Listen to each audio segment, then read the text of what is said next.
In ages past, a legendary artisan of steel resided in this region. He ran his own forge, selling armor and weapons crafted by his hand. One day, fortune smiled, allowing him to sell all his creations. His works were supplied to the kingdom of Cairo in the midst of a brutal war. It was the perfect chance for him to elevate his own destiny. When a great conflict ceased, that very blacksmith was granted the noble title of Baron. This man is now the lord of all these lands, and sire to the young master, Romain Dimitri, the central figure of our incredible story. We find an old man recounting this tale to his seated youth. Meanwhile, a mustached attendant stands just behind them, puzzled as to why the young lord is so fixated on a story that is common knowledge. However, our chronicle must first rewind a few crucial hours. The young master questions his reality. Am I the firstborn of House Dimitri? Is this place the kingdom of Cairo on the Salamander continent? And is the world of Murim truly just a phantom? The attendant confirms all of this.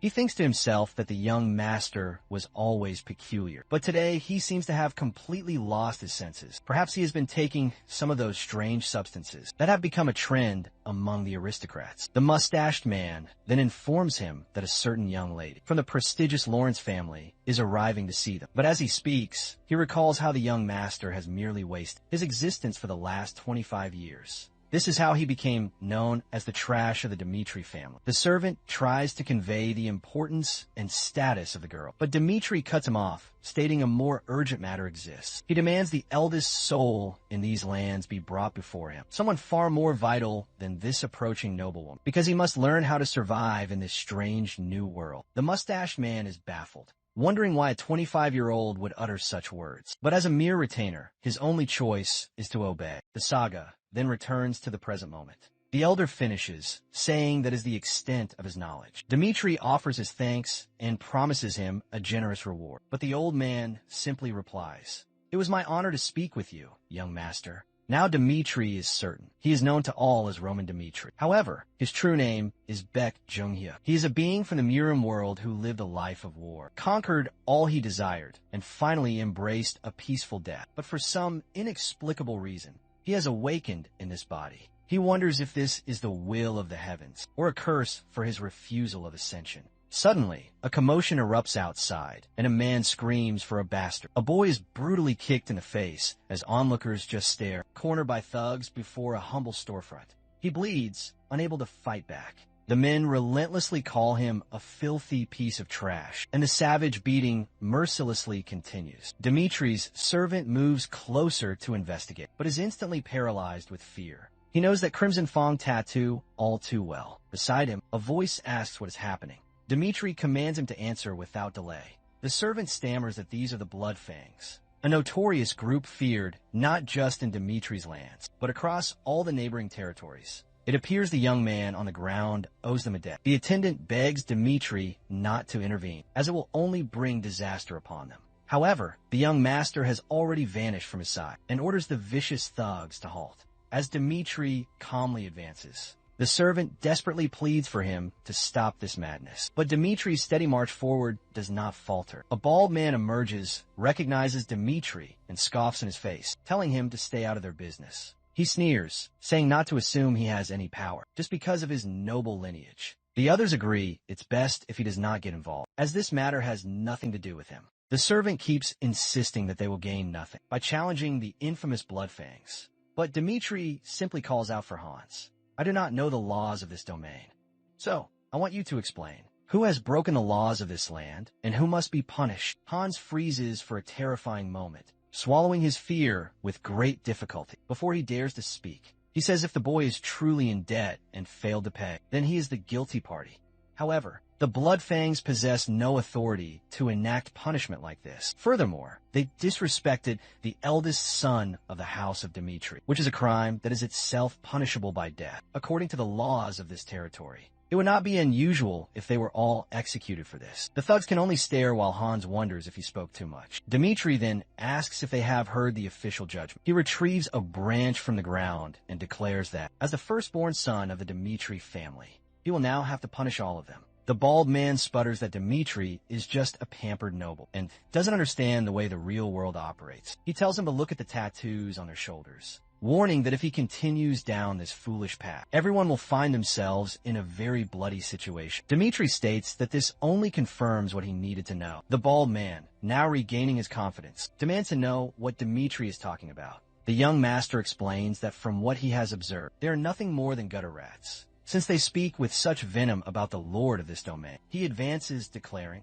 "I don't care about whatever reputation you think you have here." The thugs are momentarily stunned, never expecting the young noble would actually dare to attack them. But now, they must defend the honor of the Bloodfangs, and he swings a blade straight for Dimitri's neck. However, he immediately registers a profound sense of wrongness. Dmitri had already driven that sharpened branch deep into his flesh, without a shred of hesitation. Dmitri yanks it free and pivots toward the other two thugs, but they only snarl at him, calling him a bastard and swearing revenge for their fallen leader. Han screams for Dmitri to be careful, pointing out the thugs are armed with steel while he is not. Yet Dmitri effortlessly evades their coordinated assault. He delivers a devastating kick to one thug's lower leg and follows with a brutal punch straight to his jaw. The servant is utterly dumbfounded. He never imagined the young master possessed such fighting prowess. To him, it is impossible that this could be the same master. Roman, the first thing Beck saw upon opening his eyes, was a suicide note lying on the floor.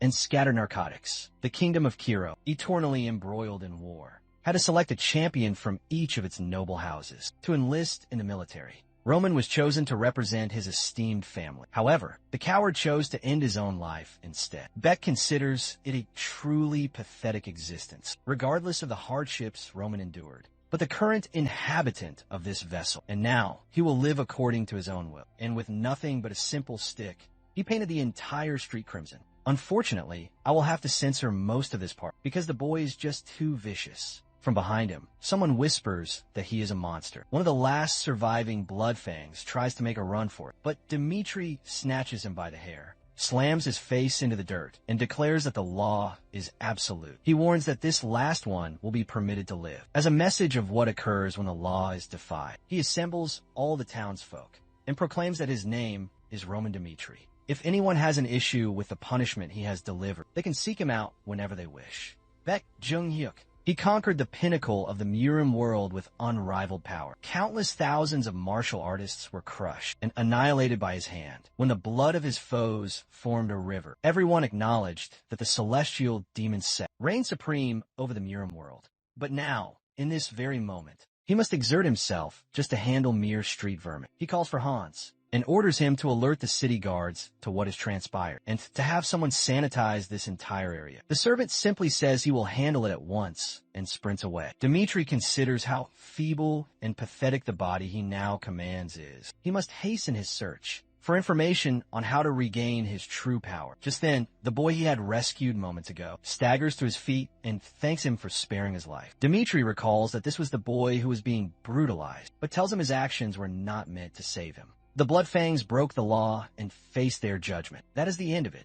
Now, the boy must explain his own circumstances, if he wishes to keep his tongue. The poor youth, having just tried to offer his gratitude, is met with a cold threat instead. Nonetheless, he says that he will explain. His family borrowed funds from the cruel Bloodfangs to finalize the purchase of a plot of land and begin a new farm. They would have easily repaid the loan they had taken by selling their harvest. But the damned Bloodfangs invaded their land and ruined all their crops, ensuring they could never pay back their debt.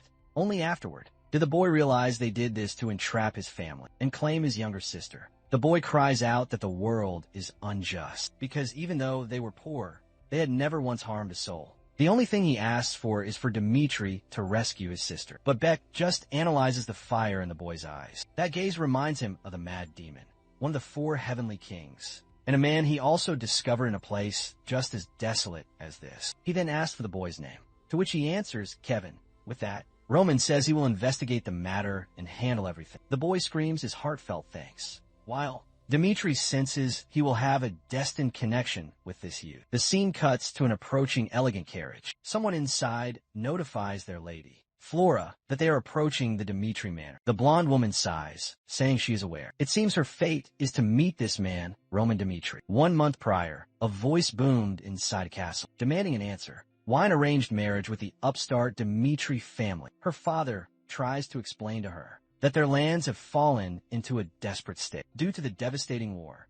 However, Flora is bewildered, questioning why the union was arranged in this way. And worst of all, it's with the Dimitris, a family of vulgar old miners and a crew of blacksmiths. She attempts to explain her feelings, but her father interrupts her, saying all he can do is apologize for his own weakness. Back in the present, the man in the carriage proclaims that they have arrived. Flora had prayed that at least a marriage would be with the second son, who seemed to have a bright future, but even that hope was dashed, because Roman himself had begged his father for her hand. She is well aware of the disgraceful reputation this man has for living a life of hedonism and debauchery, and now she cannot understand why they have doused him in so much perfume. As she glides through the hallways, she resolves that no matter how much her father requires this, she will not submit to it, and she must make that known. In that instant, she turns to Dimitri and declares, "I want you to call off this arranged marriage." With a bright smile, he replies, "That is a truly wonderful idea." At this, the poor girl is left completely and utterly baffled. Dimitri explains that he has reconsidered this union and decided it is foolish for someone as magnificent as her to be wed to the family idiot of House Dimitri. Flora is left speechless, wondering if he is being sincere. He then informs her that a vital matter has arisen, and he must confer with his father without another moment's delay. However,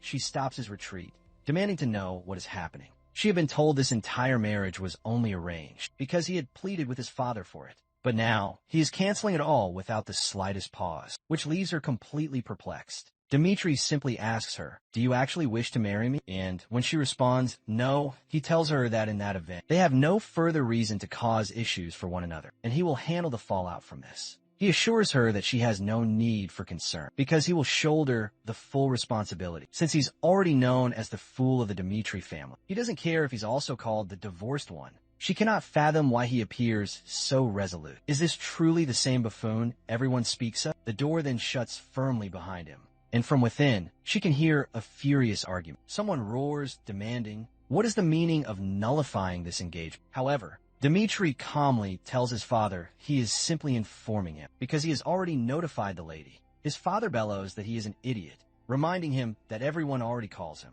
the disgrace of the Dimitri family, and what he had been trying to do was secure a beneficial connection for his son. It was the one simple task he needed to do, as it would guarantee noble status for their house. All Dimitri had to do was marry a beautiful woman, for whom he himself had desperately pleaded. Dimitri apologizes, but his father seizes something from the table and hurls it at his son's head, demanding to know if he believes an apology will solve this. He had been making arrangements to do something about sending him to the fields of war for the next 6 months, but now that fate seems unavoidable, and he demands if Dimitri has anything left to say. Dimitri calmly replies that he has nothing more to add. His father then snarls that he heard Dimitri challenge the Bloodfangs and even punish them, but he refuses to believe. He should understand that even he cannot oppose that organization. So now, Dimitri will have to face his own consequences. His father will not lift a finger to help him. Watching his son remain utterly silent, his father expects him to fall to his knees and beg. But Dimitri just responds that he understands completely and will resolve everything by his own power. Confused, his father rises and demands what he means by that. But Dimitri simply states that the trouble was created by his own hand, so he will solve it and will only return once it is all finished. With that, he closes the door and begins wiping his face clean. A voice nearby asks if he has gone completely mad. Dimitri turns to see Flora and questions why she remains here. She tries to make him see reason, that he is challenging the Bloodfangs, who do not even show fear before nobles.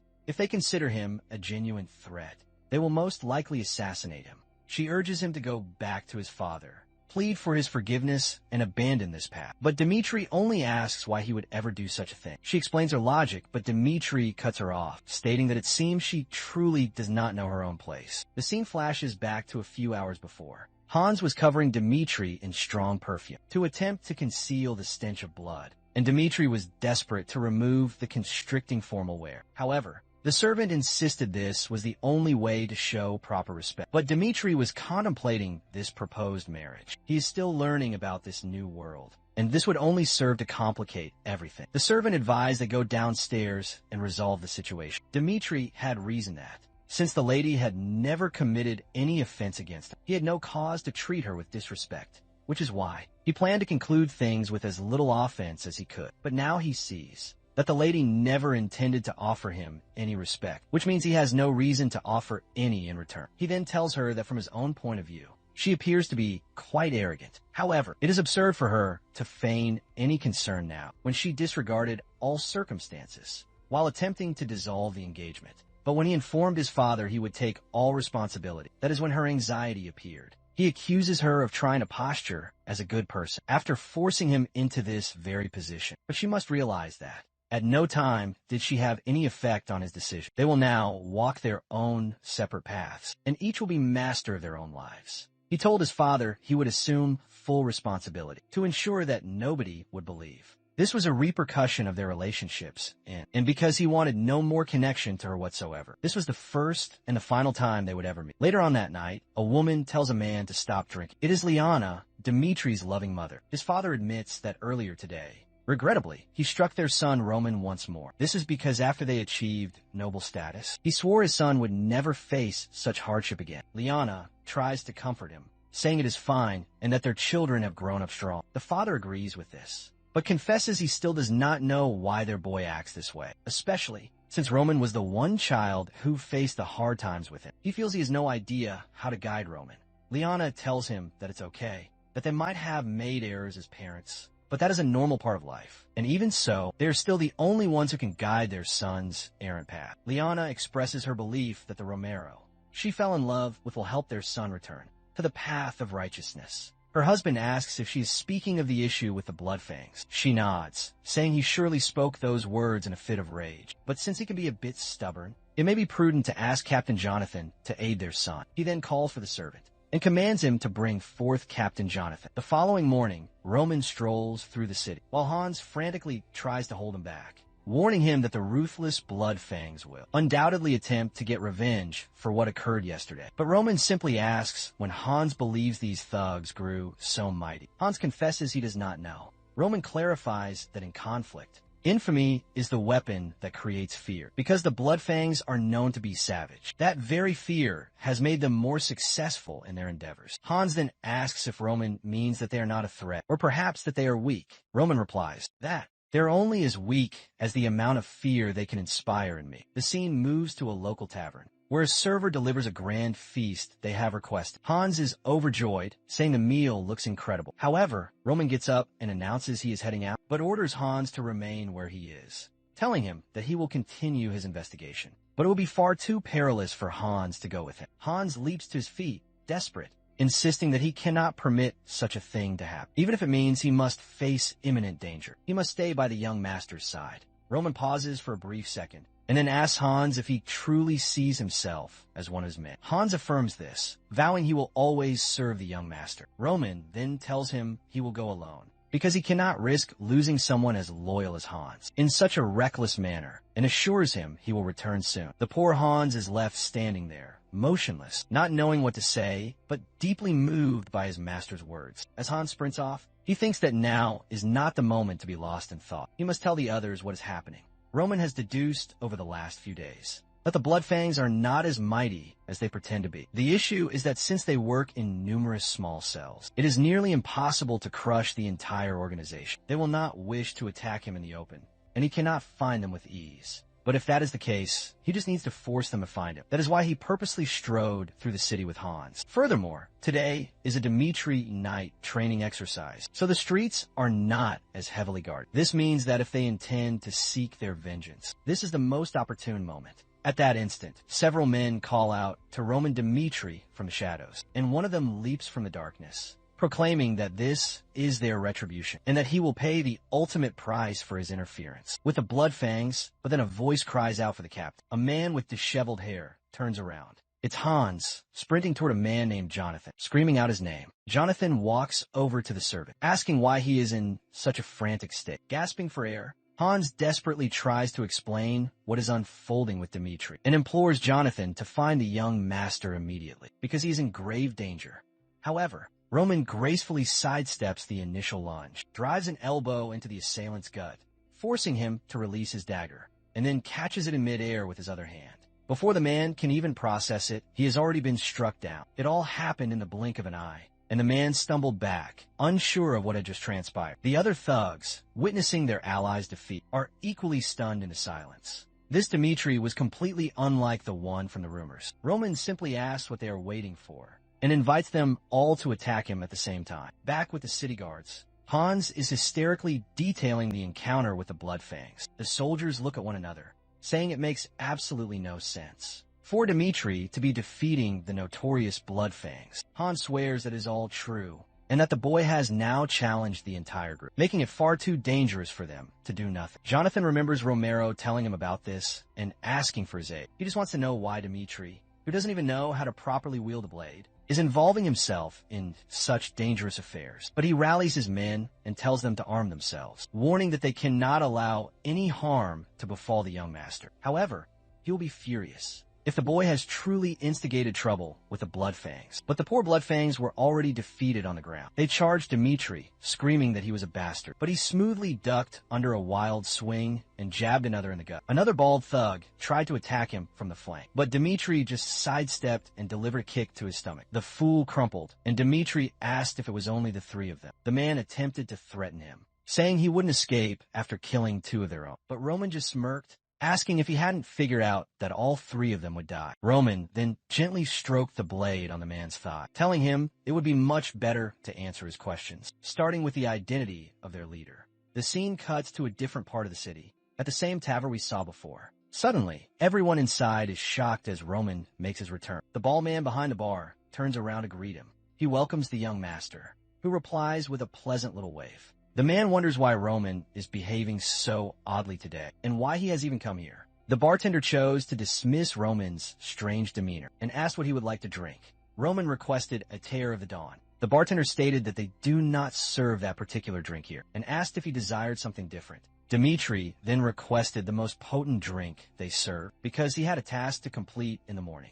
Moments earlier, someone had told him that everything was run through the Dew of the Dawn, where they accepted all of their contracts. All one had to do was give them the secret code. Roman asked what that secret code was, and the man had given him the exact phrase Dimitri had just used. In that instant, the entire bar fell deathly silent. The bartender signaled to the other men in the establishment, and just as he was about to give the command to attack, he was struck square in the face. Everyone was stunned that the young nobleman would do such a thing in front of so many people, and they rose, screaming to kill him. Meanwhile, the innocent patrons fled the bar to summon the guards, but it was a swift chop to the back of one man's neck and a powerful chokehold for another. A group of men lay on the floor, utterly defeated, wondering what in the world had just occurred. The so-called fool of the Dimitri family had dispatched 3 men before they could even comprehend what was taking place. In the world of Miram, its greatest secret is that one can strengthen their own body with breathing cultivation. In a brief period, Beck had already enhanced Dimitri's physique. Of course, he was a pale shadow of what he once was, but these men no longer presented any real challenge to him. A short while later, the bartender began to stir, trying to process what had happened. Roman remarked that he had awakened just in time, as he was about to conclude everything. The bartender, a stoutly built man, demanded to know why Roman was attacking their establishment. Dimitri called him an imbecile, stating that he knew the bartender had sent those men to kill him. However, there were a few things he was intensely curious about, so they would need to have a little discussion. Sometime later, Jonathan finally arrived at the location and questioned, was this destruction truly the work of the young master? At that moment, a soldier appeared on the second floor, informing Captain Jonathan that it seemed the young master had gone to the Lawrence property. Jonathan was confused and wondered for what reason. The soldier reported that it appeared. The main base of the Bloodfangs was located there. 1 hour before, Dimitri had told the bartender that it would be wise if he confessed everything right now. At this pace, he would run out of fingers before telling the truth. The bald man swore that he had nothing to reveal to the boy, that Dimitri was welcome to kill him, but the Bloodfangs would surely have their revenge. Roman then smiled, saying that now he approved of the man's spirit. The people who are most defiant before telling the truth are the ones he enjoys making speak the very most. The old man said that this was all a waste, and urged Roman to kill him now and be done with it. But Roman responded that this was what they were here to discover. He then declared it was time to resolve this matter, and that he would have to discover whether the man truly would not say a single word. Roman held up a portrait of the man with a young boy and asked, what would occur if, by some chance, I found a boy in this picture and killed him? The bald man insisted that the boy was not his son, so it did not matter. But Roman noted he was a dreadful liar, since the boy was a perfect copy of his father. The man spat curses at Roman, asking how a nobleman could ever dare to use family as a weapon. Roman replied that he had learned that the Blood Fangs members frequently give their lives for the sake of revenge, because the organization itself usually controls people by threatening their families. They use debts and coercion to control others too, and Roman thought that the simplest method to make someone obey is to use their family. The bartender swore that it made no difference, even if Roman discovered the truth. The Blood Fangs would still hunt him down and kill him. Roman told him to be more careful when choosing where he places his wagers. He was absolutely serious when he vowed to kill the man's son, and it was a promise he would make upon his own name.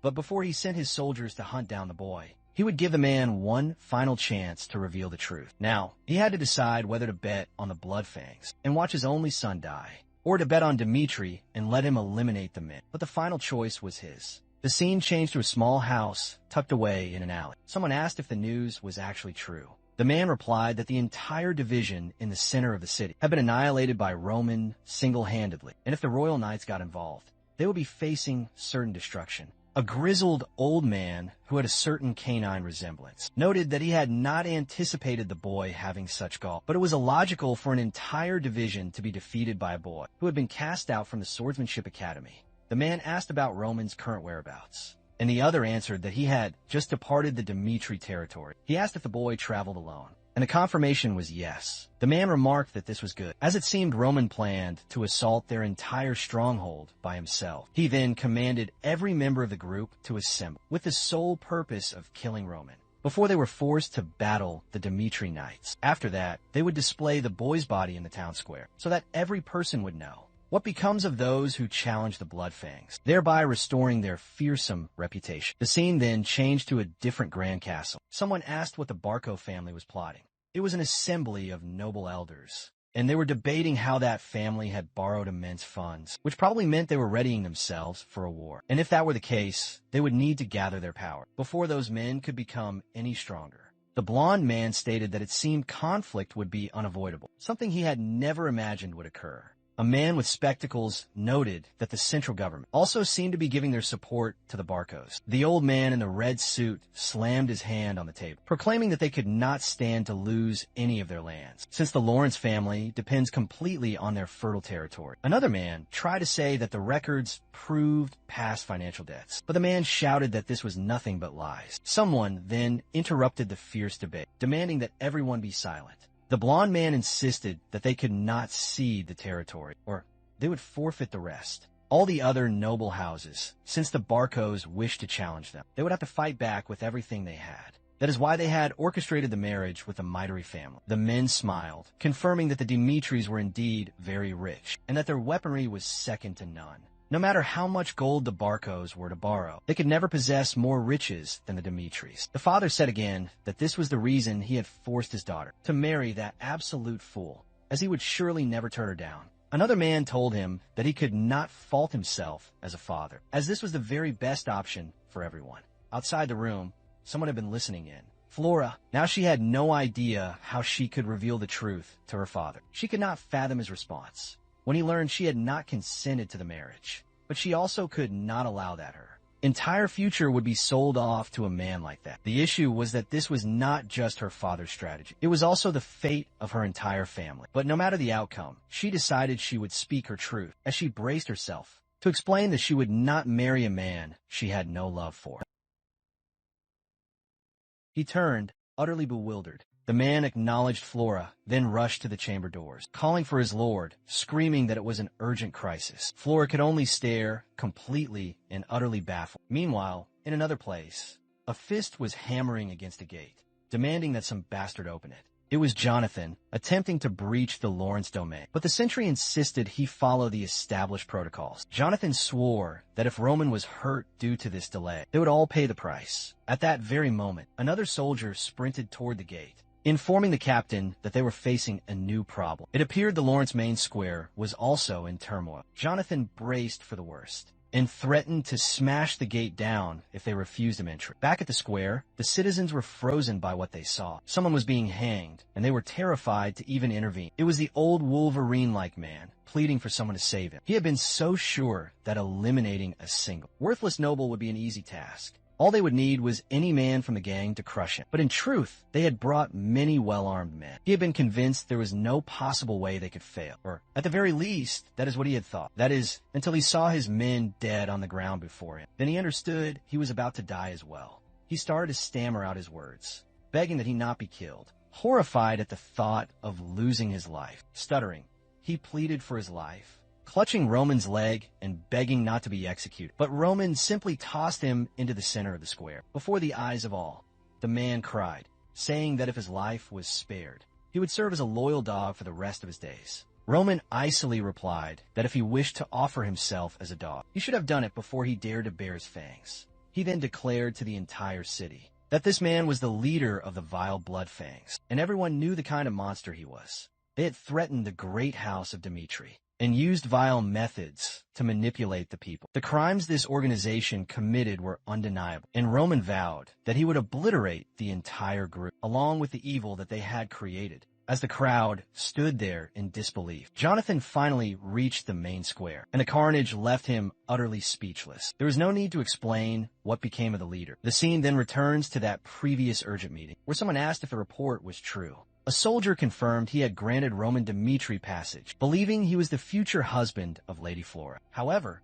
just a half hour later, Roman emerged, dragging a man through the town center, proclaiming he was the chief of the notorious Bloodfangs, and executed him in front of all the townsfolk. The father was left without any words, and the others wondered whether this news made any sense. The man with spectacles noted that killing and punishing a man without the Lord's direct consent was an action that could not be overlooked. However, the Lord was not terribly bothered. With the string of new problems that were now appearing, he was more intrigued by the fact that the man, who would soon be his own son-in-law, had single-handedly destroyed the entire Bloodfangs. He gave an order that Roman Dmitri be brought to him, as he wished to speak with the young man himself. A short time later, Roman was brought into the room, along with the guard who let him in and Captain Jonathan. As a famous knight, Flora's father instantly recognized Jonathan, which made him assume that Roman had only been able to defeat the entire Bloodfangs with Captain Jonathan's aid. The firstborn son of the Dmitri house then introduced himself. The father chose to forego all the explanations and directly demanded why Roman had committed such a brutal act. Roman explained that several days prior,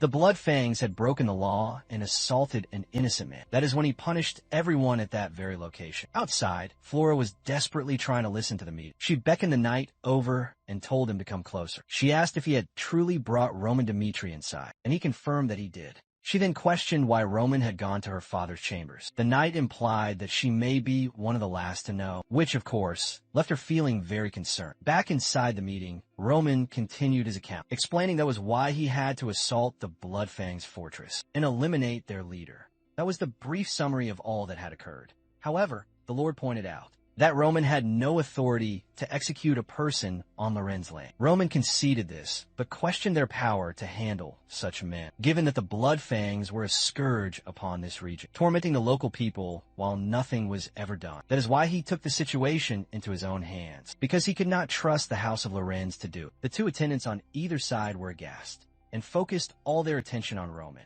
But Roman only expressed his disappointment, saying he assumed he'd be summoned here for praise for doing the job that they had neglected. He then asked the Baron if what he had done was really wrong. The Baron asked the man at his side if he knew of Ben Miles. The man said that they knew he was not a righteous citizen, but they never suspected he was the leader of the Bloodfangs. At that, the Lord declared that was quite enough, deciding there was no reason to continue this pointless debate, since it would not have been an issue if the Lorenz family had dealt with the man on their own. He then said he would grant the boy a reward and let him depart. With that, Roman took his leave. The chamber fell silent, broken only by the Lord's sudden laughter. The man beside him wondered if his Lord had lost his mind. The Lord seemed quite impressed, never having guessed that this was the real Roman.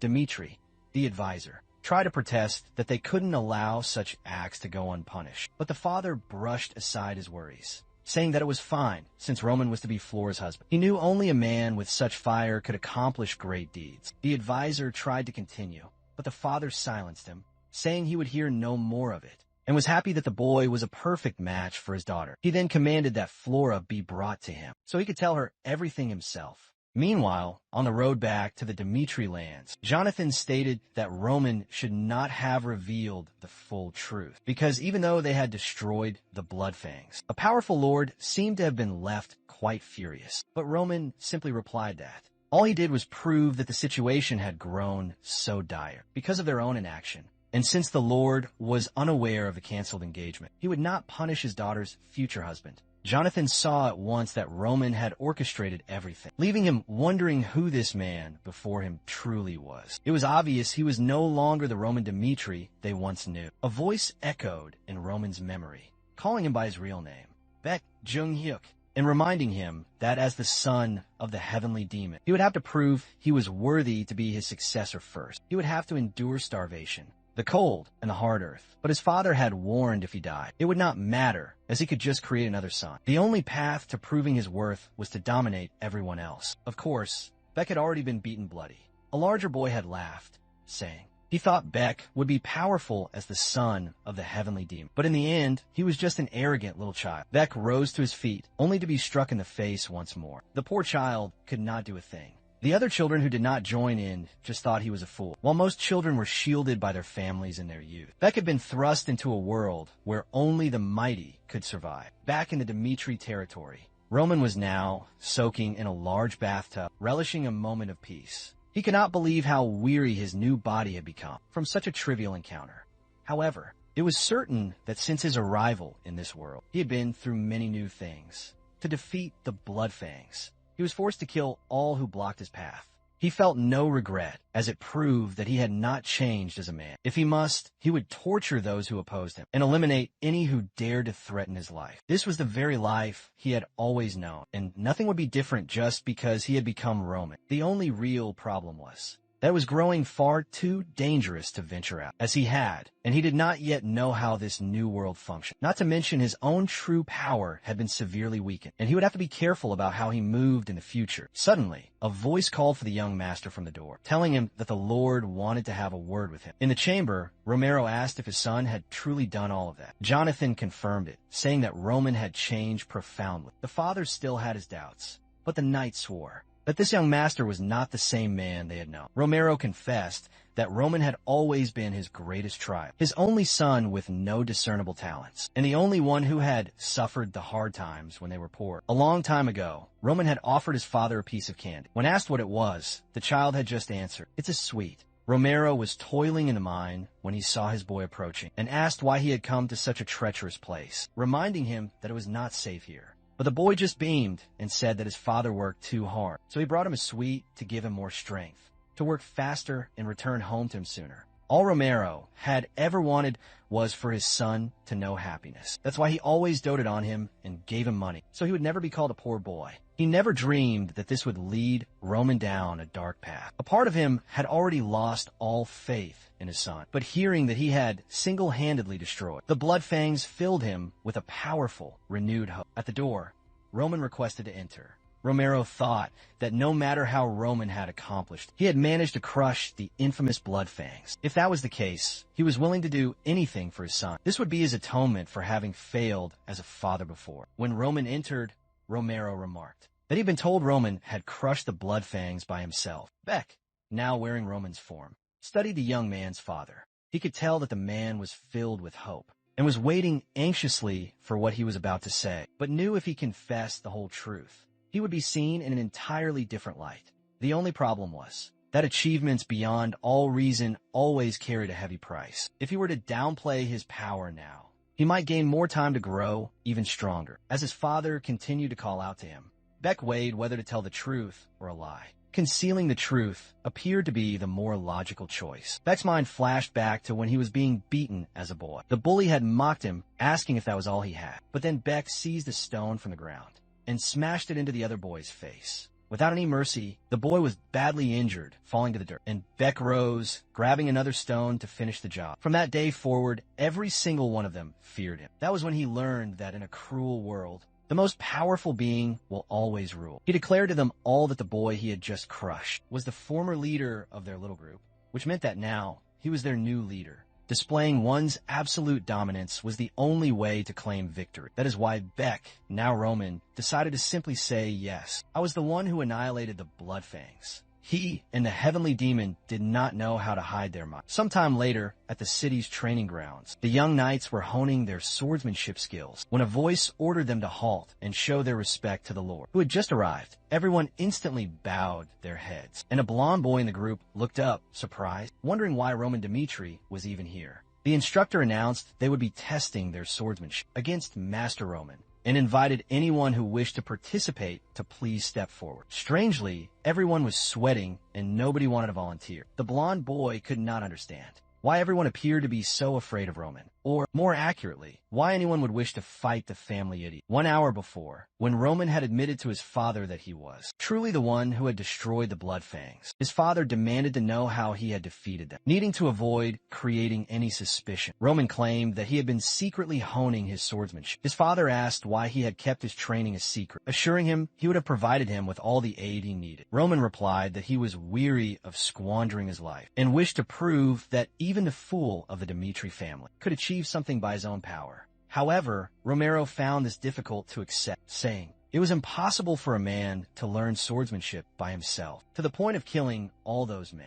Roman explained that the Bloodfangs controlled their organization through coercion, which is why he set a trap to draw out their leader. His father asked how he had done it, and Roman explained that the Bloodfangs always struck back against weaker, noble houses, but he used his own self as the bait. Romero said it was incredibly risky because if they wanted revenge, it would be a simple task for them. But Roman explained that most of the members were kept in check through threats, and he knew that if he could just kill the leader, nobody would want to rescue a man who had threatened them.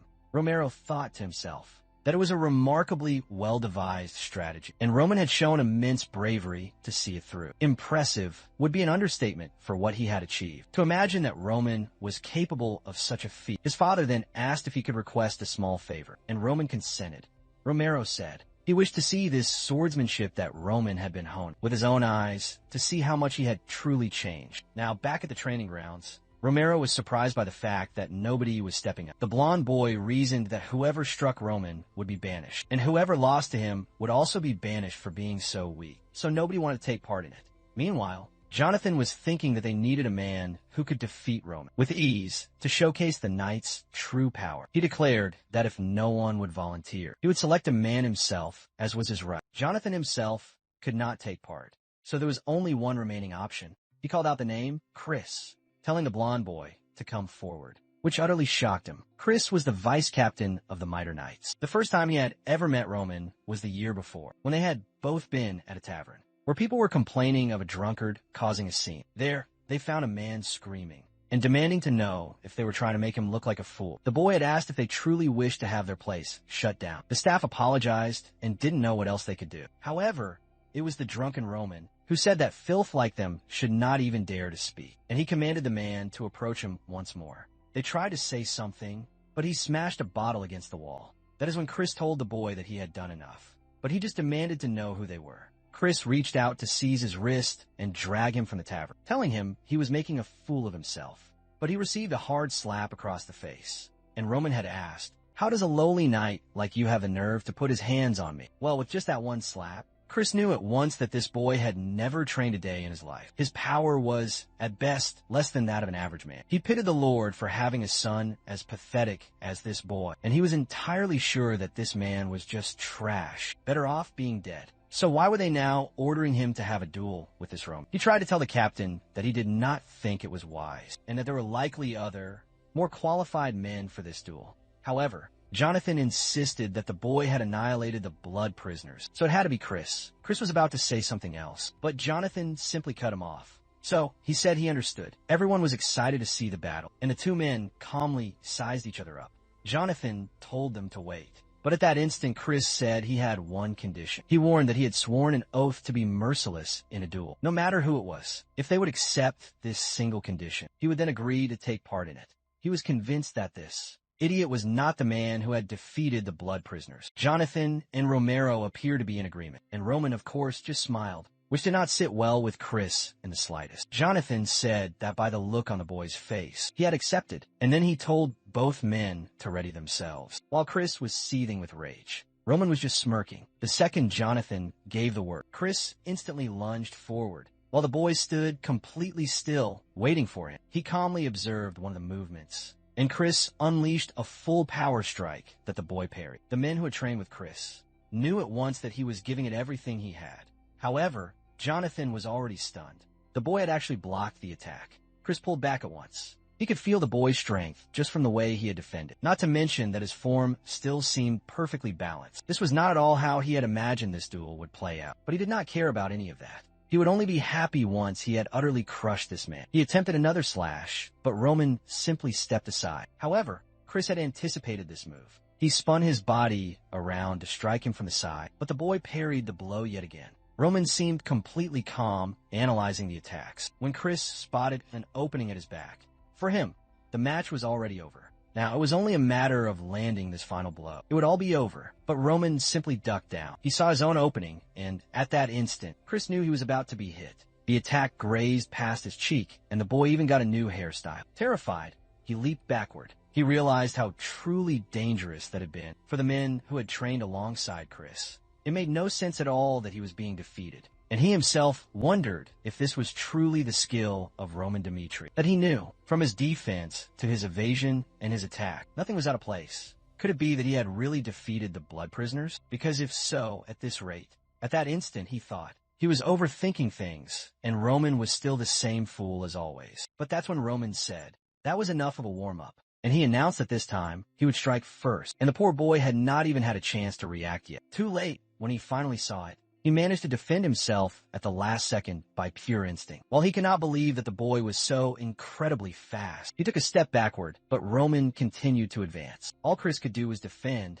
inch by inch, and the men watching were horrified by the storm of attacks. Chris was having to give it his all just to defend himself. He had to, at the very least, find a chance to end this. But then he took a blow to the arm that sent him stumbling sideways. He knew he had to retreat, but that's when he saw it. Roman was coming at him with a powerful overhead strike. The motion seemed deliberate and slow, and the middle of his chest appeared to be a perfect open, and he did not pause before striking with all his might. But it was only a clever feint from Roman, who easily evaded it. He gave a slight smile, and in that moment, Chris knew he had fallen right into a trap. He knew there was no way he could possibly win at this rate, and the worst part was being defeated by Roman. That's when he gripped his sword, and a bright aura appeared on it. Jonathan screamed and told him to stop this at once. But Chris had already unleashed the one-star aura. Of course, even Beck was taken aback by this, and the arena erupted. The men watching could not see a thing. Romero was terrified about what might have become of Roman. He let out a breath of relief, realizing that Roman had just barely managed to dodge that aura infused blade. Chris, spent after accidentally releasing the aura, was immediately struck on the chin for his transgression. Naturally, neither Jonathan nor Romero had expected Roman to win, but there was Chris lying unconscious on the ground. Everyone had always asked who this new young prodigy of the captain was. The others would always say that he was one of the finest knights they had ever witnessed. Despite being so young, he was already a 2-star knight. Rumors had spread that he had begun to feel mana after only 6 months of his training, and had reached 1 star in under 3 years' time. Furthermore, his swordsmanship was said to be truly legendary. The women were all so very curious, wanting to know the young boy's name.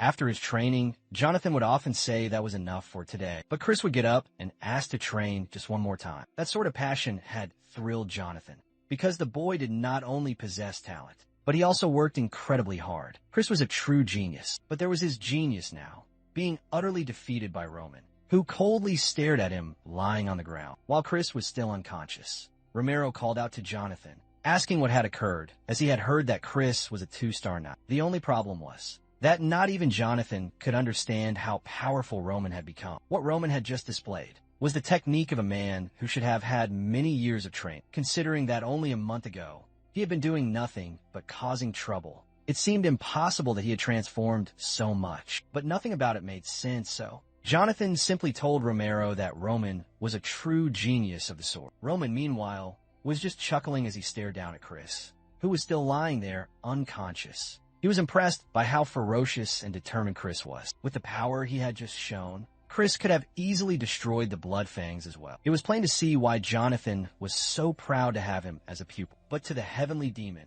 Chris was one of the most pathetic Even the weakest soldiers of the celestial demon sect were far more powerful than this. However, that strange energy Chris had shown at the very end had truly captured his full attention.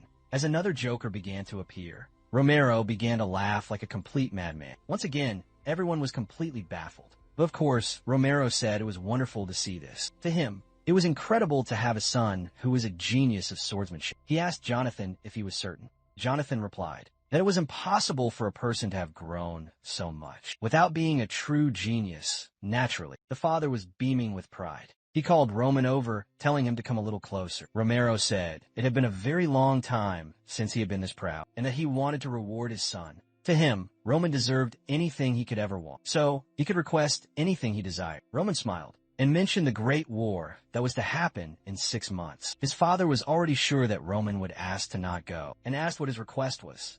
However, Roman's only request was the authority to select whoever he wished to go with him. Romero was baffled and even a little bit shocked. He tried to say that Roman could go back to Lady Flora and withdraw from this, but Roman simply said that he wished to go. This completely surprised his father, who then said that he understood. Roman would have the authority to take anyone he desired to that war, and anything else connected to it. Roman then said he had one additional request, and his father told him that as long as he conducted himself properly, he could ask for anything at all. Roman made his second request while staring down at Chris, who was still lying there unconscious. When Chris finally awoke, he asked why he had to teach Roman about aura. Jonathan simply said that it was the master's direct order. However, Chris protested, saying this was just too much. He did not even know Roman, and after being in a coma for so long, it was a great dishonor. Now, on top of all of that, he had to teach aura to this man. He said he would prefer to have his head chopped off. Jonathan cut him off and made a counter-proposal. If Chris could use this chance of teaching Roman to discover why Roman had transformed so much, he would earn the right to learn any technique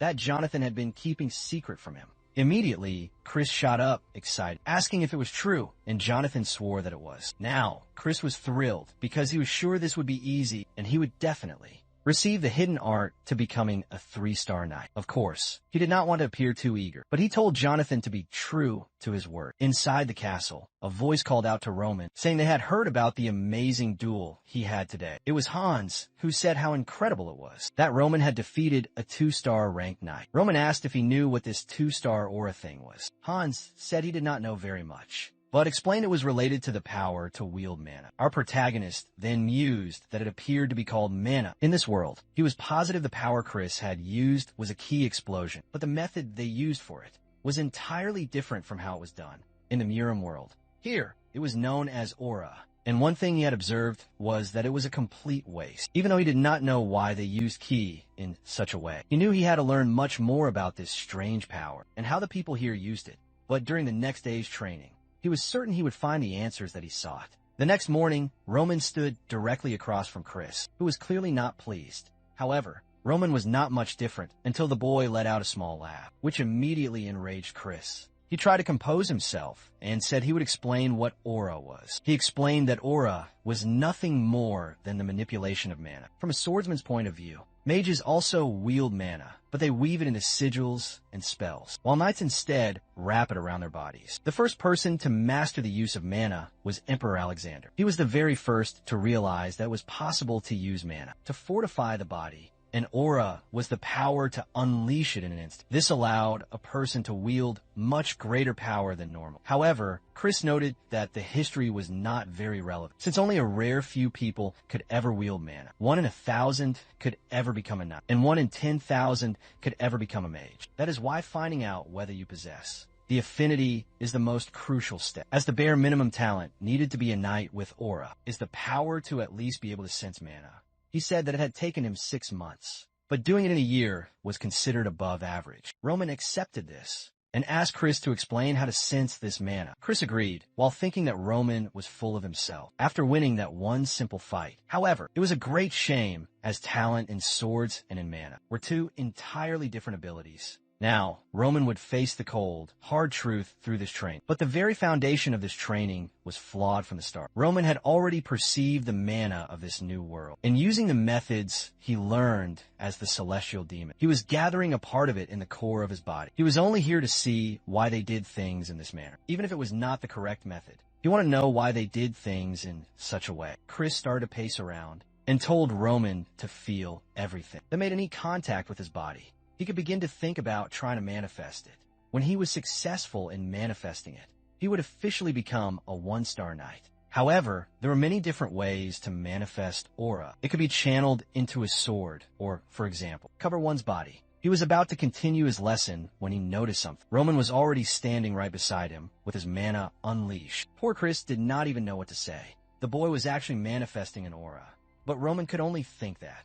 He knew quite well that the way people used ki in this world was absolute garbage. In his own world, you purify the energy and store it inside your body. Whereas in this new world, they just wait for mana to naturally gather inside their bodies. In the Miram world, mana is rare and very dense, meaning it is difficult to gather, but it also does not move very much. Here, however, mana is plentiful but extremely thin, causing it to flee the body as quickly as it enters. The two techniques were not even in the same league. Since in Miram, you usually fortify both the outside and inside of your body. In this world, the outside is not strengthened and mana is not stored. Not to mention that scattering one's energy everywhere is completely useless. If Roman were to use such a pathetic method, he wouldn't reach the top 10 even in 100 years. Shocked, Chris demanded to know how Roman had done it. Roman replied that Chris likely already knew the true answer. Chris insisted that this was precisely why he was asking, since it had taken him at least half a year.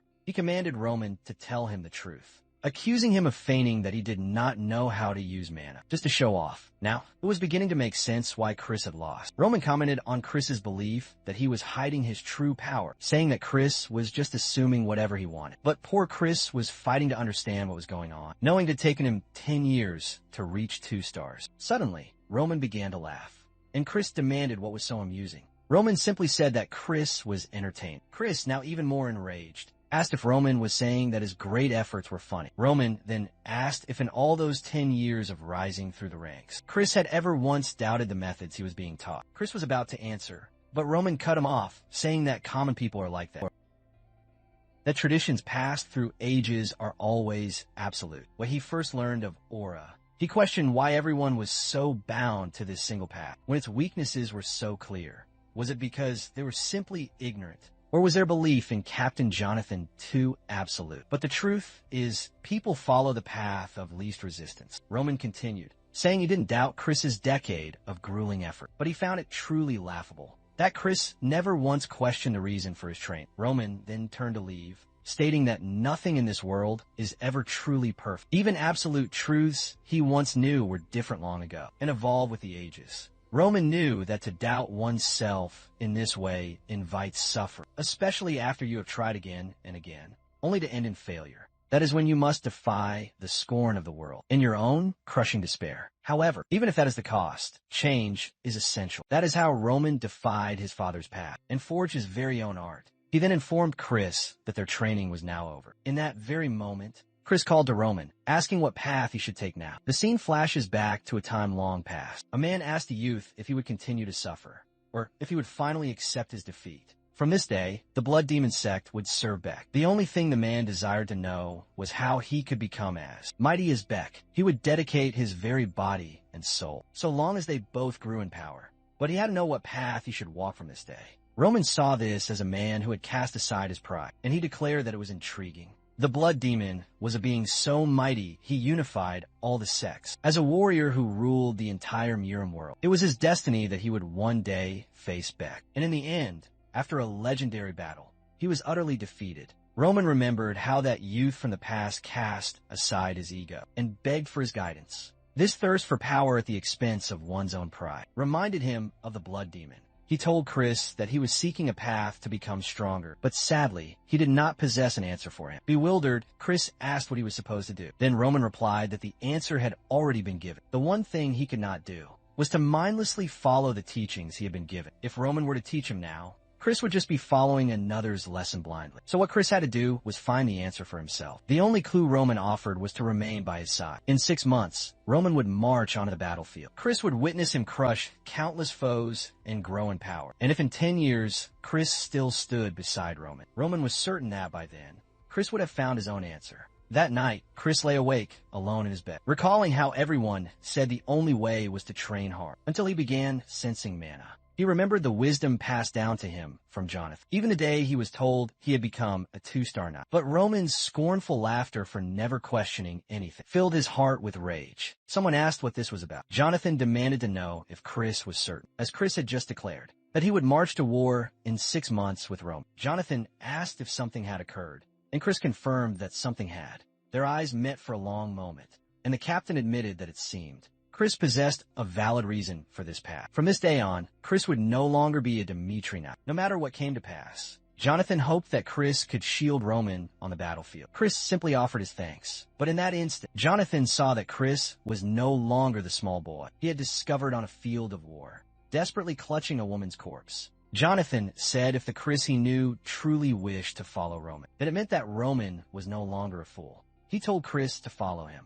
As from this day, he would be ready. If Chris desired to survive on the battlefield, he would require a secret art that he could claim as his own. Now, the young knight was excited. The scene moves to the city, where the townsfolk were discussing a particular rumor, that the fool of the Dimitri family had single-handedly destroyed the Bloodfangs. Kevin, from the start of our tale, was there, hearing people say that Roman had actually kept his promise. He thought that it might be true, as he saw Roman defeat 3 men with only a stick in his hand. But could it truly be that Roman did this all because of his vow? Kevin decided that no, Roman would never go so far for a person like him. Just then, his boss asked why he was standing there daydreaming and ordered him to return to work. Kevin thought about how all he desired was to be strong enough to protect his loved ones. He knew that there were still countless men, like the Bloodfangs in this world. But as a commoner, how could he ever become stronger? Training was not a possibility. He would never even be given a chance. Just then, a voice called his name, causing the box he was carrying to crash to the ground. It was Roman, who said that it had been some time since they had last met. Kevin asked what Roman was doing here, but then quickly corrected himself and fell prostrate on the ground, thanking Roman for rescuing his family. Roman asked if his life had improved, and Kevin confirmed that it had. The Bloodfangs no longer bothered them, and he had even secured a job. The only thing Kevin didn't know was how to repay this great debt. Roman told him not to worry, because an opportunity would arise. As soon as Kevin accepted his offer, his family would never have to worry about money again. Furthermore, they would have a home and fine food. They would not have to toil in such difficult places again. Kevin's entire family could have this new blessed life. The only price was that Kevin would have to vow his loyalty and live his life for Roman. Kevin was silent for a moment before he pressed his head to the dirt, vowing he would live his life for Roman. He would die if Roman ordered it, and kill if Roman commanded. If Roman vowed to care for his family, that would be more than enough. Roman saw that Kevin was the type of man who proves his loyalty with his own blood. In his past life, the Mad Demon was someone who could destroy entire sects with just a single command. Perhaps that is why as soon as he thought of recruiting someone, Kevin's name had appeared in his mind. It was truly worth it to see this young boy again, and Roman declared that from this day forward, Kevin was his. Back at the Dimitri castle, Roman entrusted Kevin to Hans and told him to help the boy adjust. Roman stated that he would return for him later, and Kevin expressed his sincere gratitude for everything. With that, they departed, and Roman went to the library. Roman began to research the path of the Aura Knights. The initial stage was the manifestation, which designated someone as a 1-star knight. To reach 2 stars, one must be able to cleave steel with their aura. At 3 stars, one surpasses all logical understanding and is hailed as someone truly special. In any kingdom on the entire Salamander continent, there were a few 6-star knights, but no one had ever heard of a person reaching the 7th rank. Even among the 10 strongest beings in the world, not all were 6-star knights.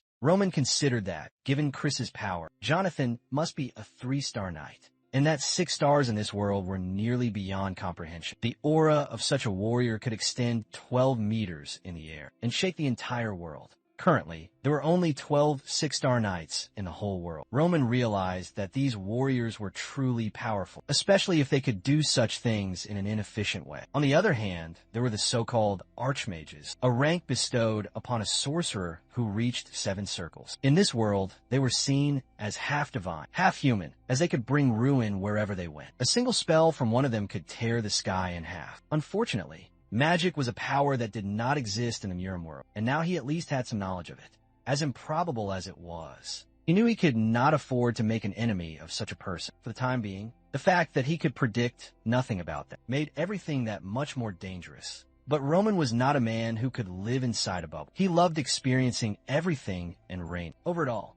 This would certainly be interesting. Now, it was time to truly begin. The scene cuts to Hans opening a door. Roman asked what this place was. The servant explained it was the old family forge, and no one was permitted to enter this place anymore. Roman remarked that it was the ideal place for his training. He informed Hans he would be staying here for the next week, and that nobody should enter or bring him any food. Roman made Hans vow that unless his people were in grave peril, he would not allow anyone inside. With some hesitation, Hans agreed. With that, Roman was left in solitude. He saw that the chamber was filled with fresh straw. Hans had placed it there to make things more comfortable. Roman appreciated the kind gesture, but chose to do without it.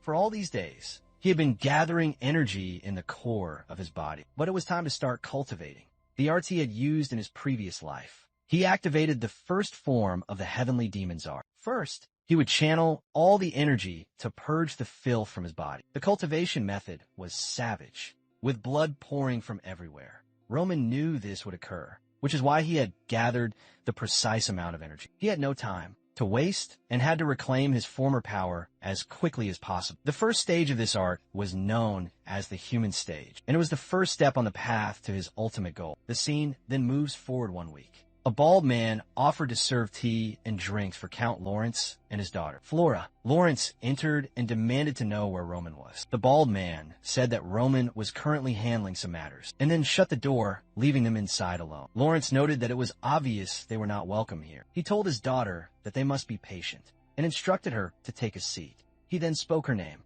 and explained that he had arranged this visit to undo the terrible mistake that she had made. Flora replied that she understood this perfectly. Back in a moment when he had roared. Upon learning she had ended the engagement, Flora explained that she had already explained her feelings to Roman and had even tried to follow her father's guidance. But he silenced her, calling her name and reminding her that he had always thought she was a sharp young woman. So he had never imagined she would do a thing like this. She had to understand that. The Barco family has borrowed a massive sum of money from the bank, which meant that a great war would soon erupt. The union with the Dmitri family was not just a choice, it was destiny, because they were the only family with the power to stand against the Barcos in this region. Flora protested that the Lawrence family was not weak, and questioned why they believed they could not win without the Dmitris. Her father explained that the government had approved all of their documents, without even verifying a single thing. If the bank itself had loaned them so much money, it was proof that this issue had grown beyond just these families. This war was designed for them to be defeated, and they would use that loss to seize everything that they owned. He would lose his land, his honor, and even her, who was known as the flower of the Lawrence family. In the present, Flora realized that she knew all of this. She understood the decisions and why her father had made them. Yet, she had ignored it all for her own selfish desires. She had to awaken to the truth. She could not live like a delicate flower forever. Meanwhile, Renzo was pacing back and forth, wondering what he was supposed to do. The moment that Roman appeared, he would have to inform him that Flora had been waiting for him since the early morning. The trouble was that it was now late in the afternoon, but at the same time, Roman had ordered him not to be disturbed. Finally, the door swung open. Renzo, looking overjoyed, called out for the young master, but he was in for a great shock. However, the scene cuts back to Lawrence. He had anticipated this poor treatment due to Flora's mistake. He knows that the Lawrences need this political alliance. But even so, this did not feel right to him. Suddenly, he rises to his feet and Flora calls out to him. He declares that he is going to resolve this and find Baron Dmitri all by himself. Someone calmly is taking a few notes. Then suddenly Lawrence throws open the door and demands why he's paying a visit and waiting for such a long time. If he was unhappy, he should have just said something. I never thought the Dmitris would be so small-minded. However, Romero is just standing there, observing him. He says he understands what he said, but asks if today's visit was scheduled in advance. The Baron says that he knows he has arrived unannounced, but it has been a week since he's been trying to talk with Roman.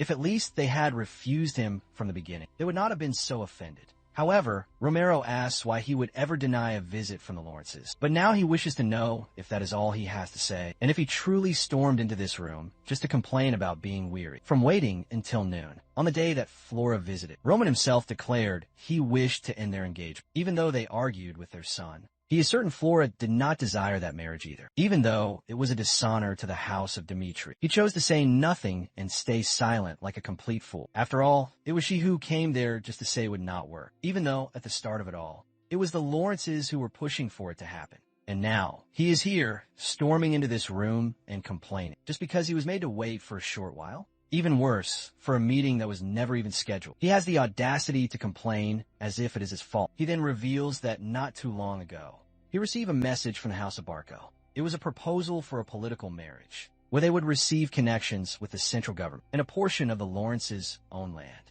Even so, he chose to deny that proposal and asked him why he thinks he did that. Lawrence, who also asks himself this, wonders because to him, it would be far more beneficial to form an alliance with the Barcos. Roman says the answer is simple. The Dimitris possess enough power for him to choose whatever path he desires. And since his eldest son liked the young lady from the Lawrence house, that was the reason he stood against the Barcos. In that instant, Lawrence knew he had blundered because of his own foolish pride. The father says he knows his son's reputation for being a fool, and that the status of the two does not align. But even still, he must remember what kind of family they are. Roman's name is utterly transformed the moment the Dmitri family is associated with him, and that is why the ones who should be desperate for this union are not them, but in truth, is the Lawrence family. Or perhaps he misunderstood something. Suddenly, Flora recalled the days. She used to attend the academy when she was a young girl. That was the school where many children from great families went to build their skills as nobles. However, there was one house from the north that had only one person there. The boy was so silent that one might wonder if he truly existed. That was the son of the great Joel family,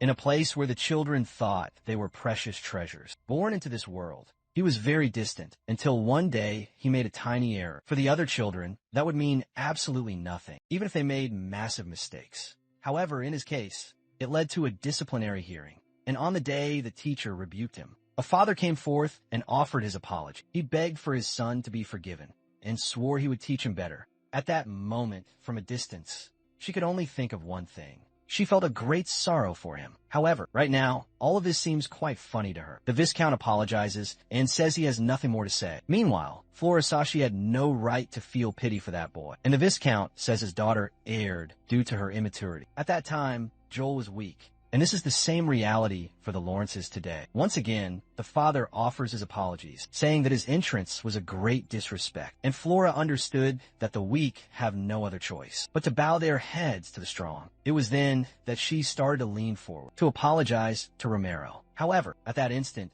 someone came in through the door. They announced that Master Roman had finally arrived, and Flora knew she had learned this lesson far too late. Roman's hair was now stark white, and he was cloaked in darkness. He entered the chamber and announced that Roman Dmitri greeted his esteemed father. Everyone was utterly bewildered, and the father asked if he had completed his training. He said yes. His father replied they could discuss it later. He was summoned here to resolve the marriage with the Lawrences. All of this began because of a choice that he had made, so he would honor any decision that he now made. Roman instantly knew what he was trying to convey. He knew the weight of the alliance between those two houses. At this time, when the Lawrences are in peril, the great wealth of the Dimitris would act as their shield. The father asks if he wanted this union, even knowing that. Roman said that back then. He felt that was reason enough. However, all of that changed when he met her for the first time, and she immediately spoke of ending their engagement. She has undoubtedly heard all the rumors and decided she would not marry a man such as him. Because of that, this shows that all of her choices were based on what others said, regardless of how the world may judge him. He wants to be with a woman who only trusts what she can witness and see, and it is for this reason that he vows to end the engagement. At that, the entire room fell completely silent. Lawrence believed that now it was the end of his house, as this marriage was the very last card they could play. No other family would agree to a political union in this state. This means they would have to face their problems with their own strength. The only problem is that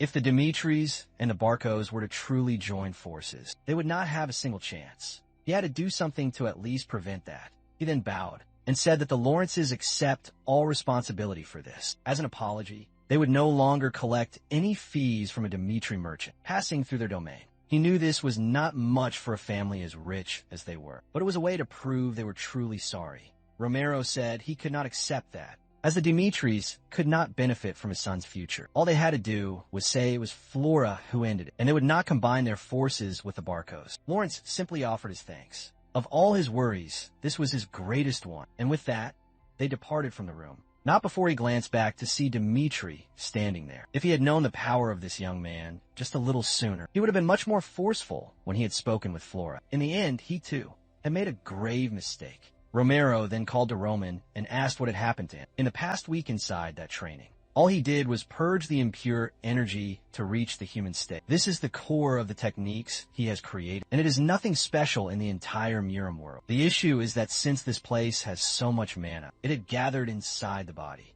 and the purification of a thing like that created a truly miraculous effect. From his physical appearance, like the changes to his skeleton, it was clear that he had become a different man.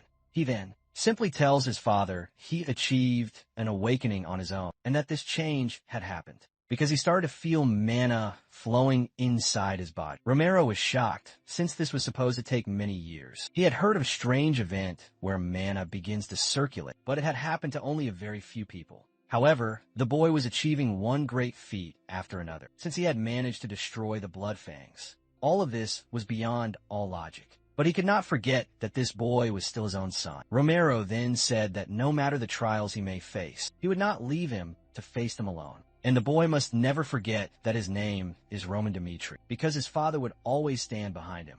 At that moment, Beck recalled a time when he was being trained by his own father. His father always called him a pathetic little bastard. The man before him was not cold or cruel. He did not even push him to the very brink of death. He then thanked Romero while thinking that this was not so bad. When he departed from the room, someone called out his name. It was Flora, looking very awkward. Not knowing what to say, she apologized for judging him so quickly and causing so much trouble for both their families. He simply walked past, saying she did not have to apologize. After all, he never intended to accept it from the very beginning. She continued, saying she knew that he did not like it, even though it was a vow that was meant for both of them. She was the one who had chosen to break that sacred promise. However, there was something that she had to say while she still had a chance. The reason she broke off their engagement. It was at a party in the north where all the nobles had gathered. The moment they discovered she had been promised to the Dimitris, they began to spread all manner of horrible rumors. And the very worst of all was learning that he, Roman Dmitri, used dangerous drugs. This one came from there. She knew that drugs destroy one's reason and intelligence. She just wanted him to know this.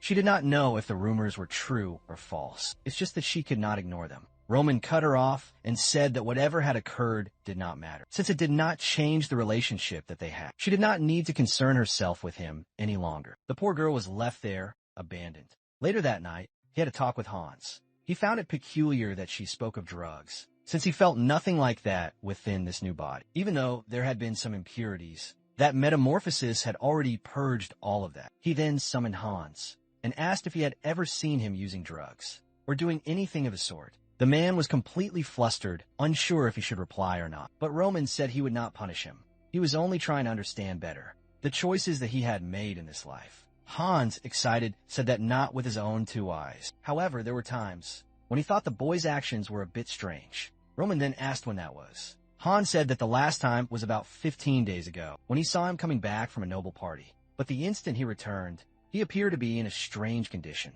After that, he seemed to have lost his will to live and stayed in his room all day. Not to mention that every single night, he demanded a ridiculous amount of alcohol. This was one of the reasons Hans thought he might be using drugs. But now that he considers it, it truly does seem like a foolish thought. He recalls Flora mentioning those noble gatherings and asks who was the host of that party. Hans says it was the firstborn son of the Barcos, named Anthony. Roman begins to see that all of this is highly suspicious. The moment others learn he is to be her fiancé, he suddenly decides to take his own life. Now he has a general idea of what transpired. There were a few things that troubled him about Roman's suicide. In the note, it only said that he was afraid to march into battle, and that was why he took his own life. However, at that point, the union to Flora had already been arranged, but he made no mention of it.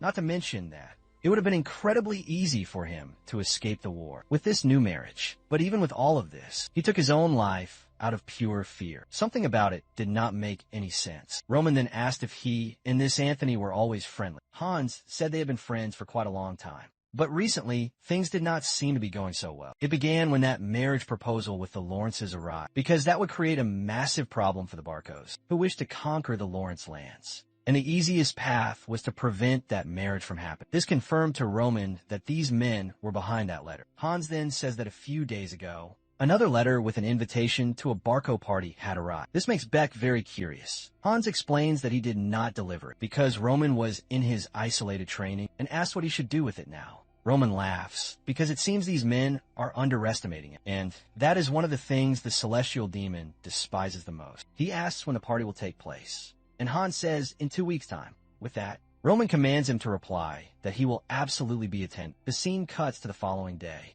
Kevin has been summoned to speak with Roman. However, Hans had already warned him not to be alarmed by his change in appearance. He entered and asked if Roman had summoned him. Roman turned around and confirmed. But in that instant, Kevin was shocked and asked what had happened to the young master. Beck ignored this and asked if he was settling in. Kevin said yes, that the place was very nice and he had no issues. However, there was just one thing he was still trying to grasp: what his new role would be in this place. He had vowed to live for Roman's sake, but he did not know what a simple and common boy like him could do. Roman simply said that he would be wielded as one of his swords. Kevin asked what that meant. Roman once more ignored him and said it was impossible to select another man's path for him. So he would offer him 3 choices. If he was afraid of killing, he would not be his sword, but instead his hands and his feet. He would learn everything from Hans to become a devoted follower. The second choice was to become the sword and protect him at his side. Kevin interrupted, saying he had never once held a sword, so it was impossible. Roman said he had already known the boy would say that. He explained that if he were to choose this path, he would have to undergo skeletal reconstruction. Obviously, the boy wanted to know what that was. Roman explained it was a process where the agony inflicted will make a person feel as if their bones and muscles were being shattered. In this way, he would prove his resolve and his potential through pure pain, not with empty words. He drew his sword and said that the final option was for him to take and sever his own hand if he could withstand inflicting pain on himself and enduring it until the very end. He would become stronger than any other. Beck recalled that even the mad demon, who knew nothing of the martial arts, became a heavenly king. All of this rested purely on his own will. Roman told him to choose because no matter the option, he would make it worthwhile. The only thing he was deciding was how he would be used. In a desolate cabin just outside Dimitri Castle. That was the place where Kevin was born. He was young and was forced to work just to live. Since he always had to assist with everything, there was nothing he did not know how to do. However, his life was forever changed. No matter how much effort he had made, there was always someone there to take what was his. That was the fate of someone who was weak. And that is why he could never forget what he saw. The overwhelming might of Roman that day. He could not see what severing his hand would prove, nor this talk of destroying one's very own body. However, if it meant becoming as powerful as Roman, he said that he would do it. The boy Roman was just watching as Kevin prepared to make the cut. He took a great breath and raised the sword high. At the moment, he screamed and went to make the cut. Meanwhile, just outside, Chris was talking about how he chose to follow the young master. But right after that, he decided to start his isolated training. He found Hans and asked about Roman's whereabouts. Hans said the boy was training with Kevin, but warned that no one was permitted to go inside. Chris had never heard of this boy and asked who this Kevin was. Man, I thought he was not going to do it, but the boy really did it, and Roman just stood there observing. But that night, Hans saw the sword and asked why it was red with blood. But the boy just said there was nothing to be concerned about, that the blood was not his. The truth is, Roman intended to place the boy inside an illusion. That was the power of the demon's illusion. The problem is that he made the cut before he could activate. If he had not done something, the boy would have truly severed his entire arm. There were still 2 weeks until the grand party, and 6 months until the Great War. But Roman was excited because he had many people to teach. Soon, he would be very busy. In a room, he said that the mana cultivation art he was going to teach was incredibly dangerous. Kevin asked if he was truly going to learn about mana. Roman simply replied yes. But in truth, what he was about to teach was a technique from the mad demon himself. It was a demonic art that devoured the user's very mind in exchange for raw power. However, that could only be used by a person who could survive extreme pain. And it was by forcing the mad demon through that process that he was able to make him useful. If the boy did not hesitate even to cut off his own arm, Roman thought that he could learn it. He warned that it was an art that would make him much stronger. However, the pain would be far greater than yesterday's. Even with all of that, there was only one reason he was teaching it. Not only was it the fastest way for an untrained youth to grow stronger, but it was also an art that would allow him to protect whoever he wanted. To his young master, he couldn't convey his overwhelming gratitude, but he couldn't fathom why Roman offered such immense trust. He had pledged his very life But what prevented him from fleeing once he learned the art? So he had to understand why Roman believed in him so deeply. But the young master simply said, "I trust you because I do." Naturally, this only deepened the young man's confusion. But Roman dismissed it, commanding him to rest instead, for his true trial would begin on the morrow. Still, he recalled the mad demon asking that very same question. But unwavering trust is only given when you truly believe in someone. However, he knew Kevin would never betray him. The moment he grew stronger, he would learn the terrifying price of betraying the heavenly demon. It makes perfect sense, right? Who would ever dare betray that man? The very next day, they were already training. Roman was teaching him the intricate fundamentals of the sword, how to maintain concentration on every single move. Meanwhile, Chris watched the entire exchange from the side. He was dying from sheer boredom and understood none of it. Why was Roman teaching swordsmanship to a peasant boy who clearly had no aptitude? And even worse, why was he learning absolutely nothing? He believed he'd grow powerful if he followed this man, but he was being treated as if he were completely invisible. Perhaps it would be better to return to his captain and beg to be taken back into the fold. But he resolved that for now, he would wait a bit longer. And so, several days passed. He hurled his gauntlets to the dirt, stormed up to Roman, and called out his name, stating it had been 2 weeks since he had sworn to follow him. In the first week, he began his isolated training, and now, in the second, he was here, being ignored while he instructed Kevin. He apologized for his behavior in the beginning, but he truly wished to learn something. Roman glanced at him and said he had already told him to learn, simply by observing.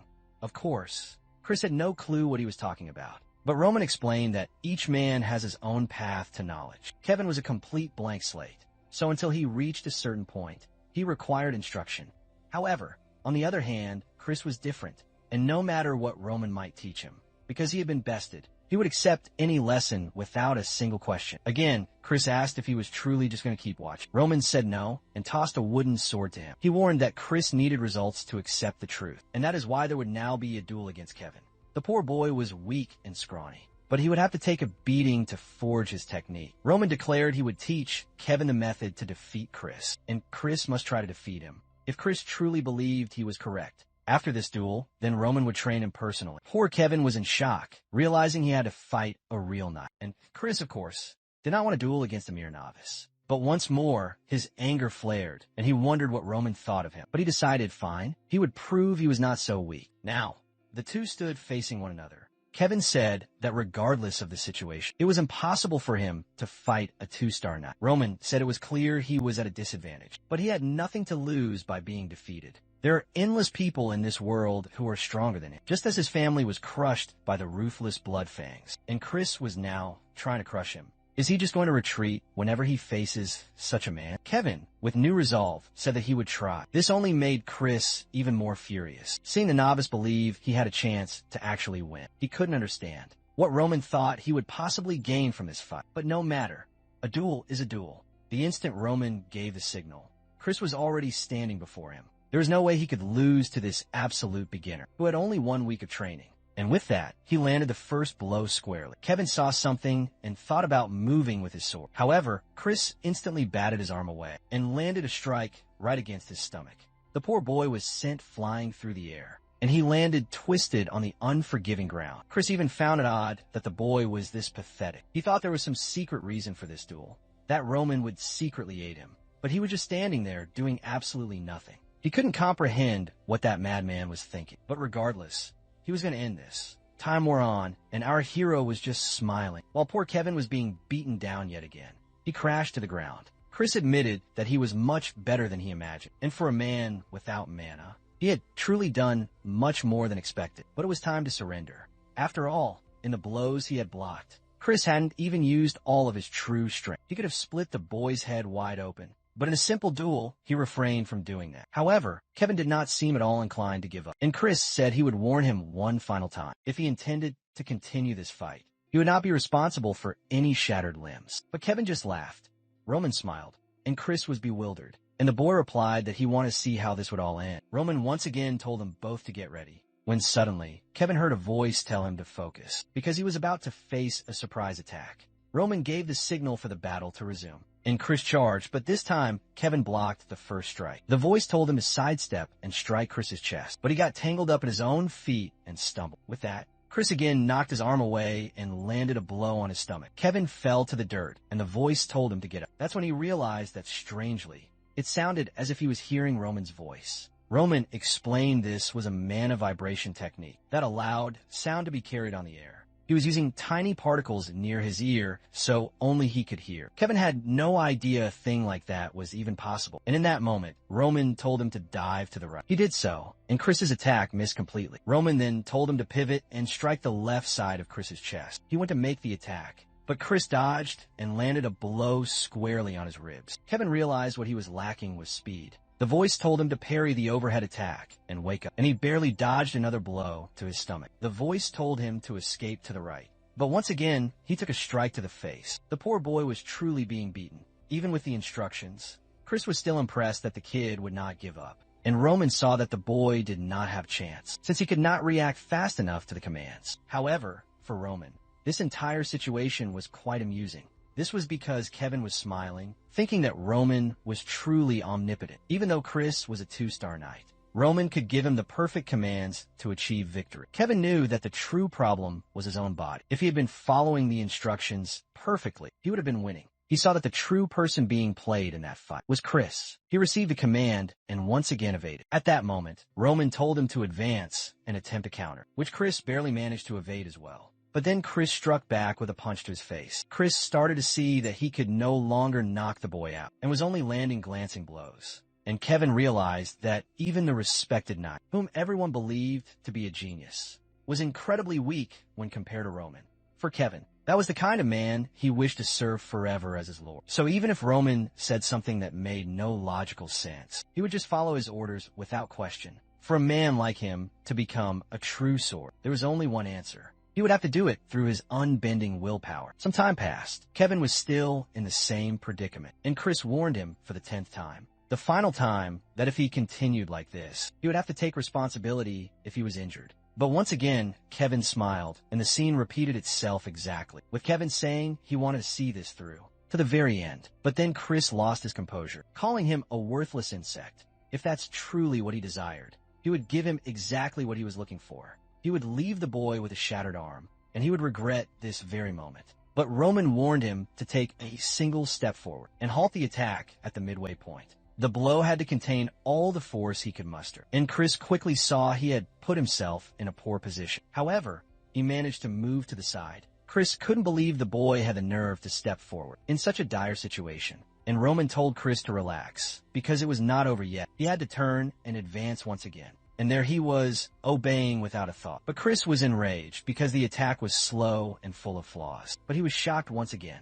Kevin had created a feint and then evaded. And now it was Chris who had no way to possibly dodge. And with that, the decisive blow was struck. Roman was just smirking, and Chris couldn't believe it. He had almost been bested by a boy who had been training for a week. Furious, he got up and struck Kevin's hand, forcing him to drop the sword. Exhausted, the boy collapsed to the ground. Roman was just standing on the side, observing. He was impressed that Chris had actually realized that the second attack would be just a feint. Chris only thought that the boy was a reckless fool. But Roman walked over and said that indeed, Chris had won. So, if he wished, Roman would personally instruct him. From the next day onward, the choice to learn would be his alone. Sometime later, Chris was completely exhausted. He had no idea why he took that fight. He had nothing to possibly gain from it, and almost lost in the end. That final maneuver was strangely similar to the one Roman had used in their first duel. But what if he hadn't had that experience with Roman? Perhaps he wouldn't have beaten Kevin without using his mana. With that, yet another wild card in our story began to laugh, saying that he had matured from just that single experience. The next day,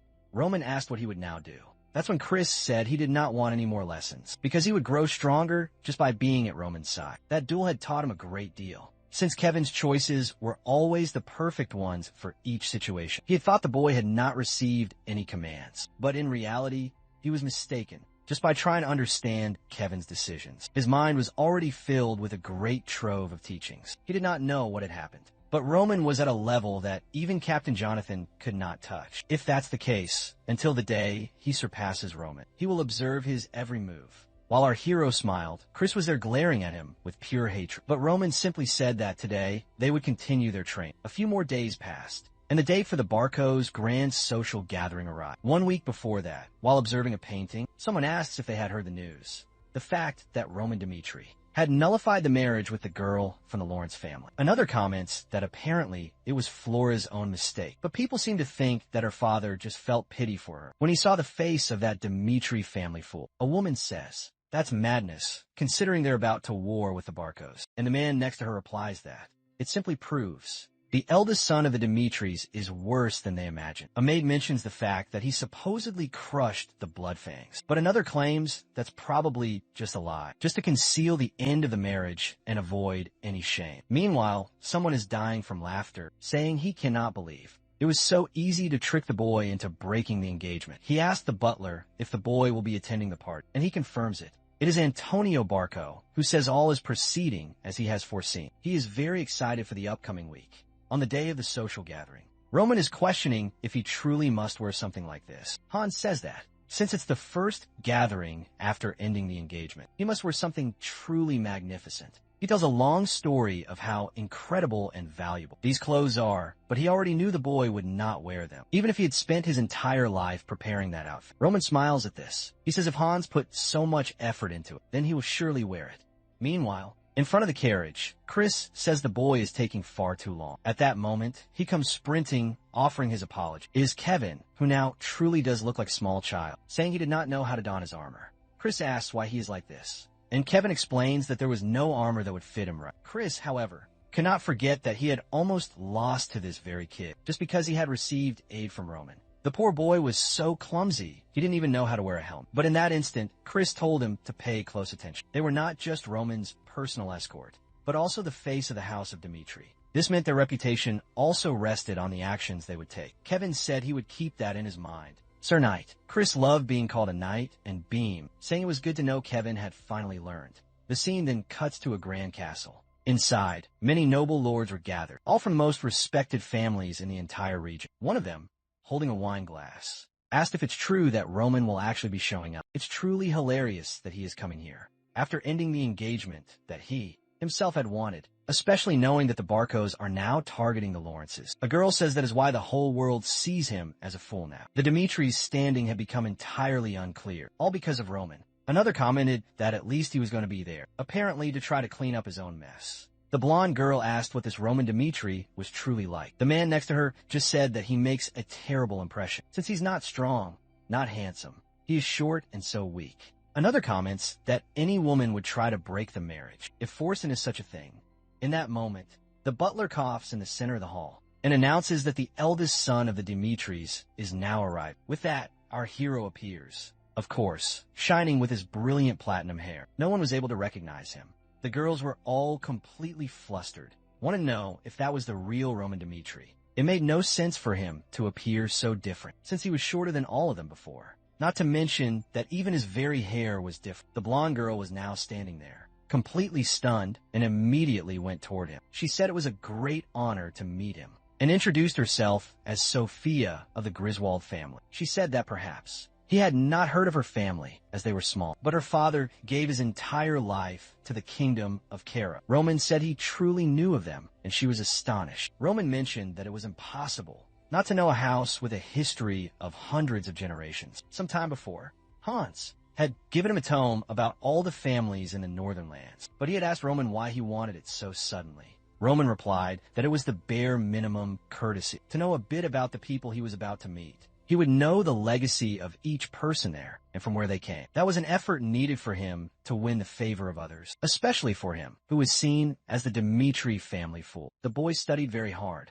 because he even knew they were renowned for the high quality of the wood that they produced, and that one of her brothers had just learned to sense mana. He said he truly congratulates them on these achievements. The people were just observing the conversation, wondering what on earth was happening. In that moment, another man introduced himself as the scion of the Volt family. Roman said it was a great pleasure to meet the firstborn of that house. He knew that Viscount Volt had claimed many victories in all the recent battles. The young man replied that he was so grateful that Roman thought that way. Another woman with pink hair came to introduce herself, saying that he had changed so much. But the young man said that Lady Eris was as beautiful as ever. With that, many more people continued to speak with him, all of them with smiles. Another came up and said he had judged him wrongly until this day, because he had always thought he was a drunkard. Roman said he had been thinking of drinking, but if that was the case, he would have stayed for a while. Suddenly, the butler called out for Roman and informed him that the young master was calling him to the back chamber. Finally, Roman was about to discover who was creating trouble for him. Outside the gathering, it was filled with knights. Each of those noble houses had brought their best soldiers. Kevin asked what the point was of this social gathering. Chris told him not to worry, as he would never go to one, and told him to adjust his helmet.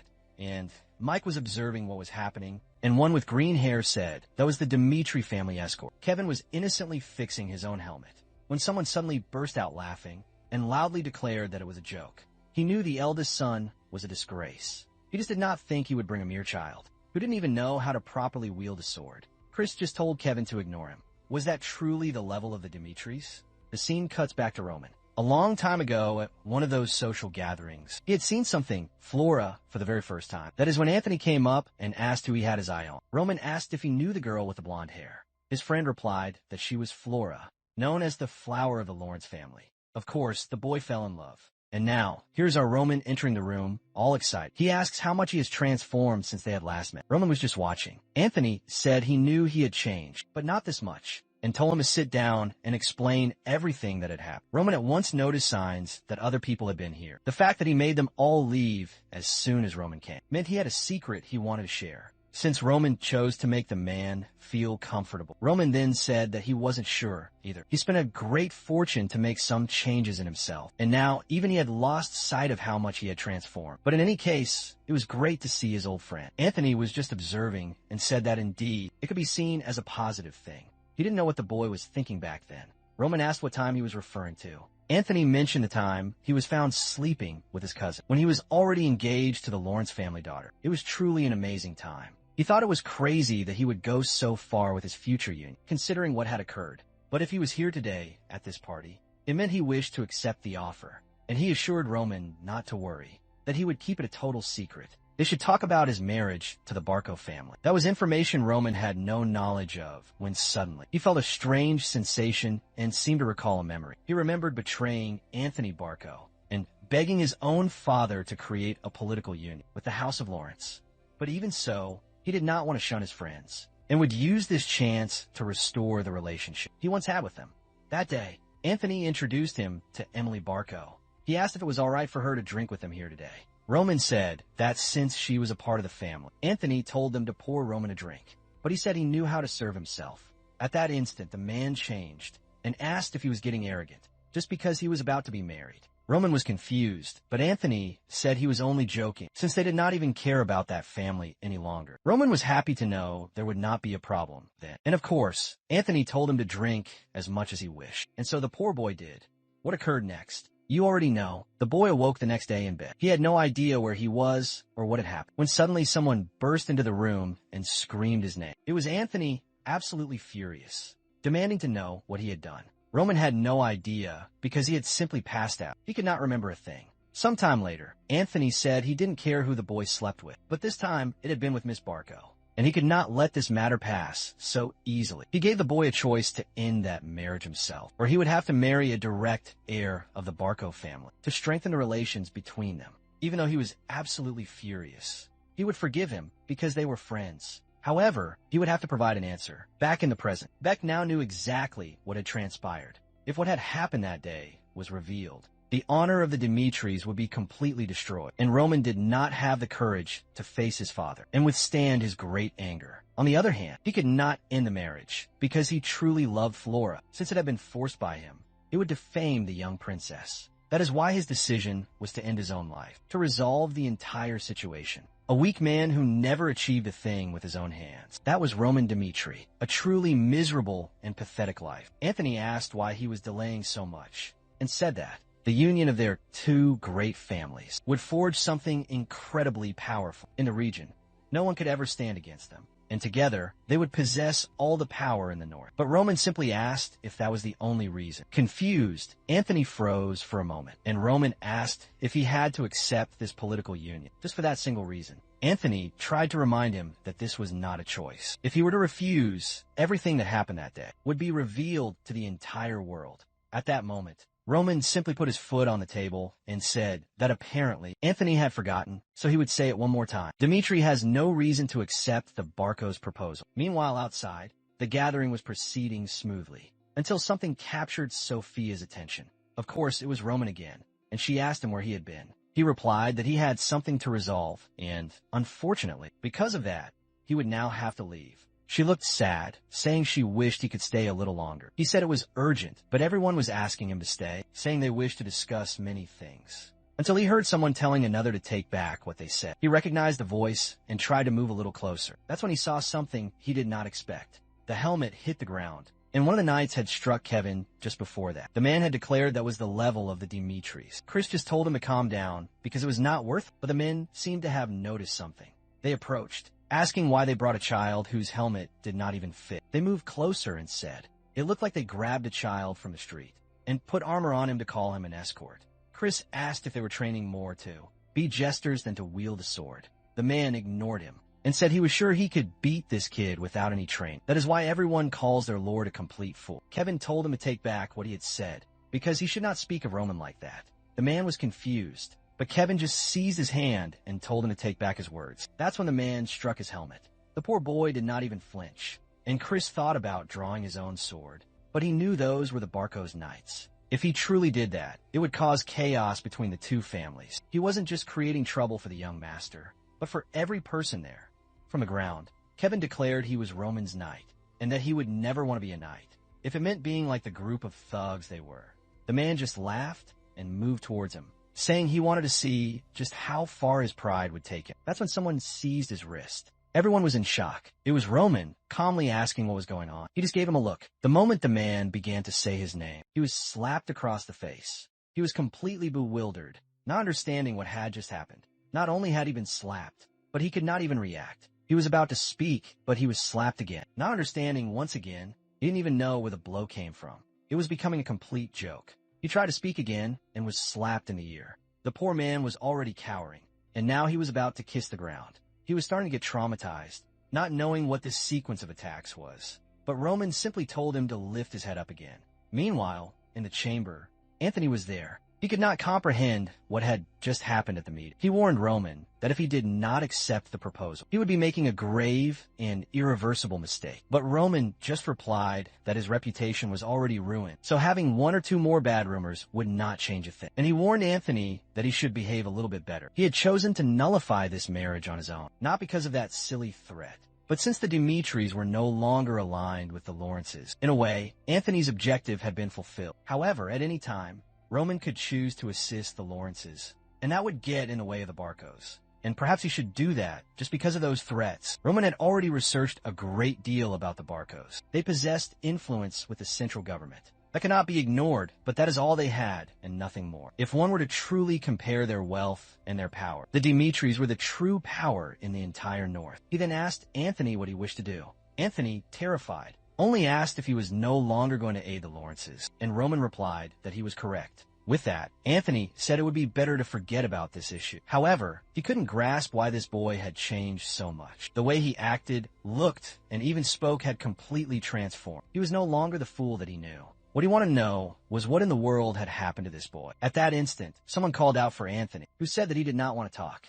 But the person insisted, saying there was a problem with the knights he had brought outside. Something was still happening, and everyone was terrified. The Barco knight was at Roman's feet, begging for his forgiveness and saying he would never do it again. Kevin said the man had already been punished enough, and Chris agreed, saying he should rethink his relationship with the Barcos. However, Roman said that he was the one who would decide. When this man had been punished enough, even if he were to die, that was the price for his actions. At that moment, Anthony appeared and asked what the meaning of this was. He warned that even if Roman was the eldest son, he would not stand for such behavior, and it would be best for him to start to apologize. Roman just asked why he would ever do that. That man had disrespected him and laid his hands on a member of the Dimitri family. He then asked Anthony if he really believed he was wrong. Anthony replied that regardless, he had gone too far. Roman reminded him that if he continued down this path, their relationship might be completely destroyed. So it was best for Anthony to control his actions a bit more. Since he was not a patient man, he wanted to know what Anthony was going to do.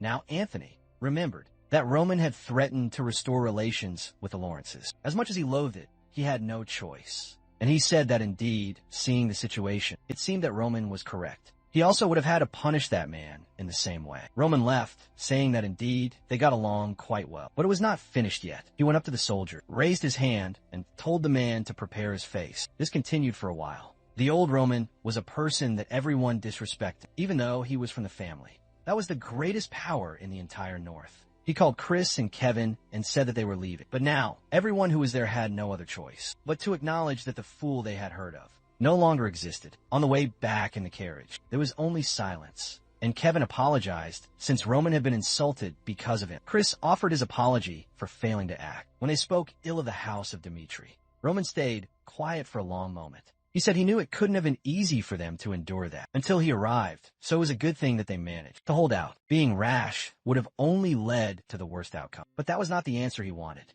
since no one in the entire North should have a nerve to lay their hands on the Dmitri family. You must remember the faces of those men and never forgive them, because Roman does not accept anyone standing above him, and the only men who can follow him are those who stand above all the rest, and they would have to adapt to live in that way.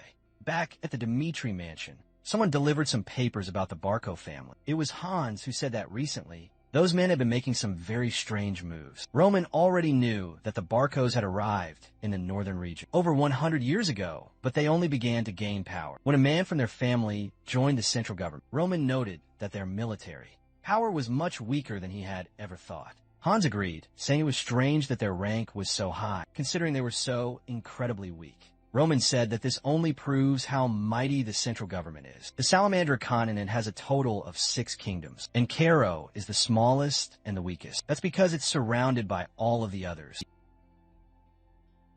with powerful foes pressing in on all sides. They had to pledge loyalty to the central government for survival. Their authority was absolute, their recruitment call undeniable. If a noble house dared refuse the summons, armies were immediately dispatched to their domain. After a kingdom's fall, the spoils were divided amongst those who aided in the conquest. Roman deduced this was the source of the Barco's current power. Hans confirmed this was indeed the only logical conclusion, and the mystery of their massive bank loan was now solved. With that vast fortune, they surely purchased the loyalty of mercenary guilds. The notorious Burgess mercenary band would likely be among them, famed as they were for settling territorial wars. Hans calculated that at this alarming rate, the assault on the Lawrence family would begin in a fortnight. Roman realized if this was their timeline, they had no more moments to spare. Hans grimly predicted that if the Barcos truly moved, the Lawrence house would fall in less than a month. Now, a storm brewed in Roman's mind.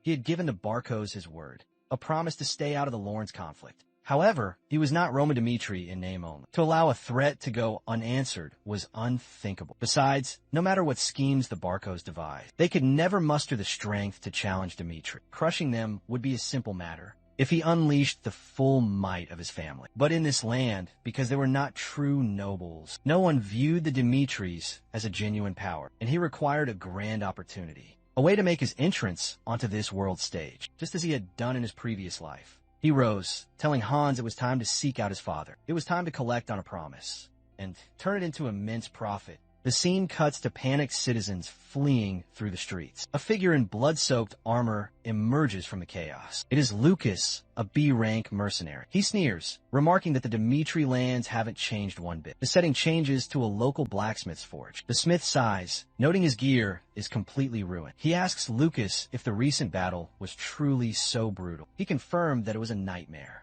His comrades were incompetent fools, and nearly all of them perished. The blacksmith declares the blade to be of inferior make. He demands to know where it was purchased. Lucas grumbled he grabbed it from a random storefront, a decision that nearly cost him his very life. The old man scoffed, saying he should have known better. The finest arms and armor are always forged by the Dmitris. Lucas shot up, saying he was already well aware. That is precisely why he came to commission a full set. The time it took was of no concern to him. He would be recuperating here in Dmitri territory. He was weary of the endless battlefield. Just then, he saw a crowd gathering around a notice board. He wondered what could cause such a fervent stir. Usually, this excitement only came with news of war or a lucrative job. He approached to investigate and found a recruitment poster. The requirements simply stated the applicant must be of sound health and possess a burning desire for greater strength. There were 30 positions, and the pay would be a generous 8 silver coins a month. Lucas considered the offer. A family of 5 could survive on 5 silver coins. It was excellent pay, even with the inherent dangers, except for one very specific, shocking condition. The recruit would belong to Roman Dmitri personally, not the family, and only those who would willingly lay down their lives for him were invited to apply. An old man scoffed, telling him not to bother. Hundreds had apparently already enlisted. Lucas laughed aloud, boasting that as a B-rank mercenary, his services would command a price of 50 silver coins. But then the old man's words finally registered. He asked if hundreds had truly already signed their names. The old man confirmed it. All who read the notice rushed to join. Lucas then questioned why anyone would serve the Dmitri family's fool. Imagine the hell a soldier would have to face under the command of such an imbecile. In that instant, the entire crowd went deathly silent. The old man simply stated that Lucas must be an outsider, because Lord Roman Dmitri, the very same fool, had crushed the Bloodfangs and was a protector of his people. No one would have believed the tales until they heard the testimony from Clark. Because ever since Clark's son became one of Roman's men, his family's entire fortune had been transformed. He struggled to remember the young lad's name, and then it came to him. It was Kevin. Sometime earlier, within the Grand Mansion, Kevin questioned why he was being given leave. But Roman merely explained that rest is a crucial part of training. He was granted 3 days of respite, a reward for his relentless dedication. He should take this time to reunite with his family. Kevin could only offer his humble thanks. To be given a break felt utterly foreign to him. In his past life, he toiled daily just to survive. He wondered about the state of his family. He had been sequestered in the estate for so long. On his way, he was intercepted by Hans. He was given a set of fine clothes, a gift from Lord Roman, something to wear before meeting his loved ones. In addition, he was also given a purse of coins, so Kevin could purchase presents before his return. From this day forward, his monthly wage would be 30 silver coins, enough to provide his parents with a comfortable life. And so, he walked through the city, his spirits soaring. Never before had he worn such elegant attire or felt such peace. More than that, it was the first time he could bring home freshly baked bread. He was overjoyed. His little sister often said it was her dream to eat soft bread. She would always complain whenever she had to chew on those rock-hard, stale pieces. Tragically, no matter how hard he labored, a simple luxury like that was always out of reach, especially given the dire state of his family's finances. But from this day on, no matter what, he would grow stronger so that they would never suffer again, for he was now under the guidance of Roman himself. However, as he approached, something was amiss. His mother was serene, his father was even enjoying pastries, and his sister was happily playing among flowers. He never imagined they could be living like this. He thought they'd been moved to a slightly better place, but never in his wildest dreams did he expect this. They spotted Kevin and cried out his name with joy. They embraced the boy, saying how much they missed him. He was about to inquire about the new house, but his father explained Hans had provided it for them to manage. Not only that, but the city knights themselves assisted with their relocation. Suddenly, Kevin was overwhelmed, crying and thanking Lord Roman. But at that moment, his father saw something. He noticed a raw handprint on the boy's cheek and demanded to know. He asked in a rage if Roman had struck him. Kevin quickly denied it, saying no, it wasn't like that. But his mother told him he didn't have to lie. He pushed her away, insisting she not even consider. Roman was not that kind of master. And then, he resolved to tell them the entire story. His father would later recount the tale to his friends at the tavern. They were stunned to learn Roman had struck a Barco knight over nothing more than a simple insult. Throughout the city, everyone knew the Clarks were thriving. Ever since their son began his service to Roman, they didn't just receive a home, but also fertile land and a farm. The story was so incredible that many whispered, it must be a different man with the same name. But now, the dream of every poor child was to be like Kevin, serving Roman. Everyone yearned to earn his favor and transform their lives. And this was the reason the plaza was overflowing with people. Lucas couldn't reconcile this with what he knew. The Roman Dmitri he'd seen in a gambling den 2 years prior would never have been capable of such deeds. It made him wonder what could have happened in that time. His curiosity was piqued. He had to see for himself. Back inside the Grand Mansion, a subordinate reported that preparations were proceeding as planned. They would supply a portion of the soldiers, but Lord Roman would oversee the selection process. However, the man questioned if he was certain about this, stating this was his final opportunity to withdraw, because forging an army loyal to a single man is a tremendously dangerous gamble. But Romero replied, when he first heard Roman would attend the gathering, he assumed the boy intended to ally with the Barcos and remove his younger brother from the line of succession. But instead, he defied Anthony and brutalized his knights, even fully aware his brother might then join the Barcos, a move that would obliterate his chances for inheritance. That act showed Romero that his son was finally living life on his own terms, ever since that fateful clash with the Bloodfangs. And as a father, he was intensely curious about what his son would achieve. Jonathan bowed, saying he understood. He understood perfectly. Then Romero asked if they had at least 50 applicants, because with any fewer than that, it would be impossible to form a proper army. But Jonathan reported that over 500 men had already applied. Naturally, the father was completely stunned by this news. The scene shifts to the day of the recruitment trials. The crowd buzzed with anticipation, waiting for what was to come. Chris approached from the rear and called for Roman. He confirmed that all preparations for the ordeal were complete. One day prior, Alex sat in a tavern, drinking deeply. He muttered that Dimitri's dark ale was second to none, but he was still in disbelief. The number of applicants far exceeded his wildest estimations. He also noticed 3 boisterous men in the corner, from the copper plates fastened to their legs. He knew they were at least C-rank mercenaries. The others at the bar clearly possessed combat experience, considering the sheer number of inns. The entire town must be filled with warriors like them. The quality of the applicants was far higher than he ever would have dreamed. But it made no sense. For these hardened veterans, there had to be better opportunities than this. He didn't know if it was mere curiosity or what, but he simply could not understand. Then, he overheard a man asking his friend if he wasn't joining the Lawrence family's army. The man said he planned to, as it was his home. But after witnessing Dimitri annihilate the Bloodfangs, his entire perspective had shifted. Those who weren't there call it a lie, but he was standing right there in the center of the square when Dimitri appeared, drenched in blood, dragging their leader by the hair. To him, it was an incredible sight. To think that Dimitri journeyed all the way from his home just to execute that man in front of the world for harming his people. The raw power of that image was burned into his memory. Many dismissed the event, claiming it was just a rumor, but he was there and saw with his own eyes. That Dimitri was not the weak, idiotic fool the stories had always claimed he was. He was a true leader who fought for his own, and that's why he was here, to earn a place in Dimitri and become one of his soldiers. Lucas finally understood what the young man meant. This was a man worth dedicating your entire life to. Perhaps this massive gathering was not just a fluke after all. Back on the day of the great trial, everyone stood together, buzzing with excited chatter. But Lucas was now at a crossroads, unsure of which path he should now choose. He knew that the most powerful warriors here, much like him, still harbored doubts about the legends. This meant a decision could only be made after witnessing the true Roman. Suddenly, a wave of silence washed over the crowd. It was because a lone figure was approaching. Of course, it was our armored protagonist. He passed by, and all who stood there bowed low. Lucas observed that not a single command was given, and yet every single man lowered his head. This was undeniable proof that the rumors were real. Dimitri ascended the platform and bid them all to raise their heads. As the notice declared, he would recruit 30 warriors to fight at his side. But first, he had a declaration for them. He, Roman Dimitri, had no intention of rotting in this isolated land for the remainder of his days. He would wage endless war and conquer ever greater territories. He would be embroiled in conflicts, where the loss of life would be an absolute certainty. So, those who would follow him without absolute conviction should leave this place immediately. What they should feel as their heads fly on the battlefield is not anger for being sent there by him, but regret for not being there at his side. At the moment he stands as supreme ruler of this continent. The entire assembly was left speechless. Lucas couldn't comprehend how someone, with a fragile position in his own family,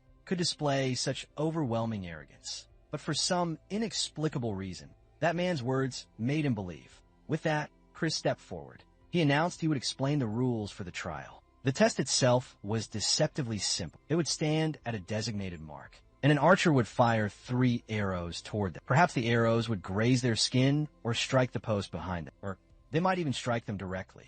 Only those who did not move a single inch after all 3 arrows were loose would pass this first stage of the harrowing trial. With that, the first candidate was called forth. The man stood before the target, and the archer took his aim. However, the other men wondered if this was truly happening. Did it make any sense to risk a soldier's life for a simple test? He knew that Archer was a master of his craft. Surely, he would not make a single error. The first arrow flew, striking the wood just beside the man's neck. Seeing this, the man decided it must be a psychological game. He just had to remain perfectly still, certain no harm would come. After all, he was sure the arrows were meant to miss. The next moment, he couldn't even scream. The crowd let out a collective gasp of horror. The man stared down in utter disbelief. He collapsed to the ground, writhing in agony. Chris ordered them to remove him from the field and begin treating his wound immediately. With that, the man was indeed carried away on a stretcher. The remaining men began to murmur. Was Dimitri seriously asking them to be struck by an arrow? Chris simply called out the next name, Morrison. He was the next man in line and had seen everything. That arrow had pierced the man's leg, but if it had struck his head instead, he would have died.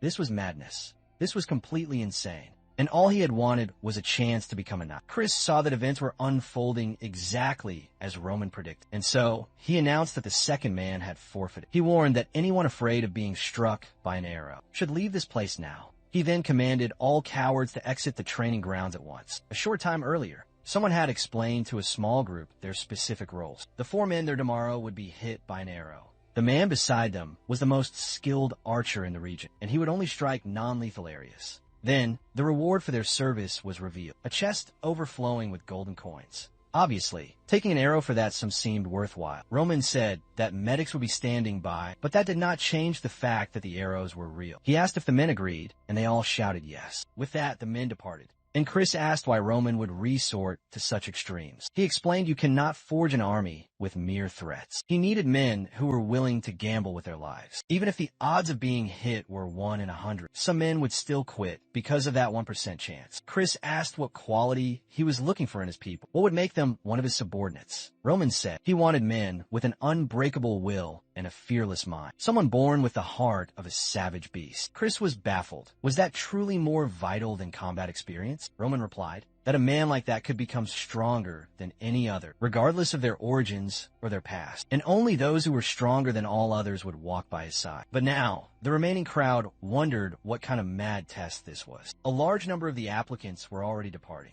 saying it wasn't worth taking an arrow for a mere chance to serve. Dimitri, Chris noted that at least 100 men had already fled. He turned to speak with Roman. He was thinking that the heart of a beast is an inborn talent, just like with Kevin, who was prepared to sever his own hand without a hint of hesitation. Or Chris, who cast aside the humiliation he suffered before all, to ask how he could become stronger. That is the mark of a man with the heart of a beast. No matter how physically gifted a person is at birth, they can never defeat a man with such a spirit. That is the caliber of person he sought to find in this trial. So, he gave the command for the test to proceed. The next participant was breathing heavily, trying to calm his nerves. Lucas recognized the man from the tavern. It seems he was serious when he declared he wouldn't quit, but the man was visibly trembling. He was terrified, but this was his one chance to prove his loyalty. There was no way he would retreat without even making an attempt. The first arrow flew, nearly grazing his skull. He stared at it, knowing he had just escaped death. Another arrow was being knocked, and he debated whether he should surrender.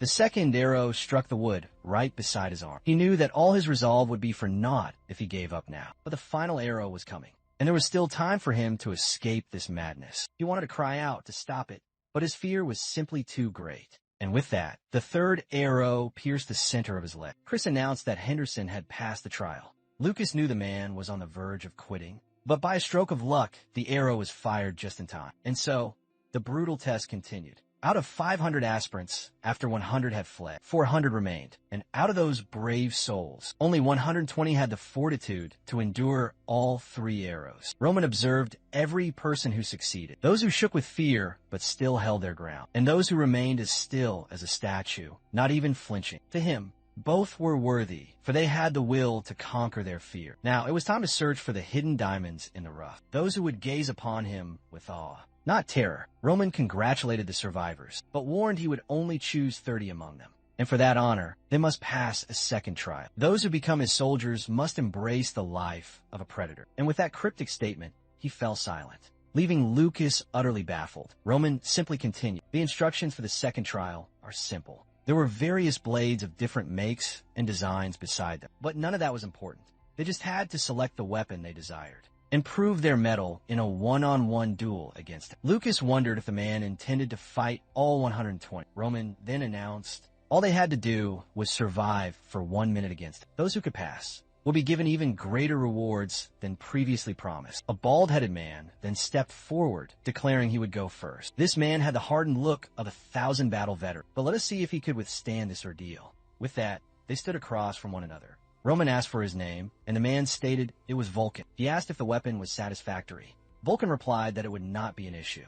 Vulcan thought that Dimitri's confidence was quite inflated, but while it was true Roman had single-handedly crushed the Bloodfangs, it was impossible for a man of his skill to be defeated in 1 minute. Chris then told Vulcan to prepare himself. Surviving for a minute should be a simple task. He was more focused on testing the mettle of the man he would serve. Then Chris yelled for them to begin. Vulcan instantly charged forward, shouting that he would discover what kind of man Roman truly was. He unleashed a strike with every ounce of power he could muster. But in a flash, Roman sidestepped and appeared at his flank. He then made him look like a complete amateur with a simple foot sweep. As Vulcan stumbled to regain his footing, he found a cold steel blade was already at his throat. Roman simply called out for the next challenger. At that moment, Lucas knew that this man was on an entirely different plane of existence. This trial was a far cry from the first one. When the crowd saw Vulcan defeated so effortlessly by Roman, they understood his immense power. However, they all arrived at the same conclusion. As more and more duels took place, he would surely tire, and then it would be easier to defeat him. But at that point in time,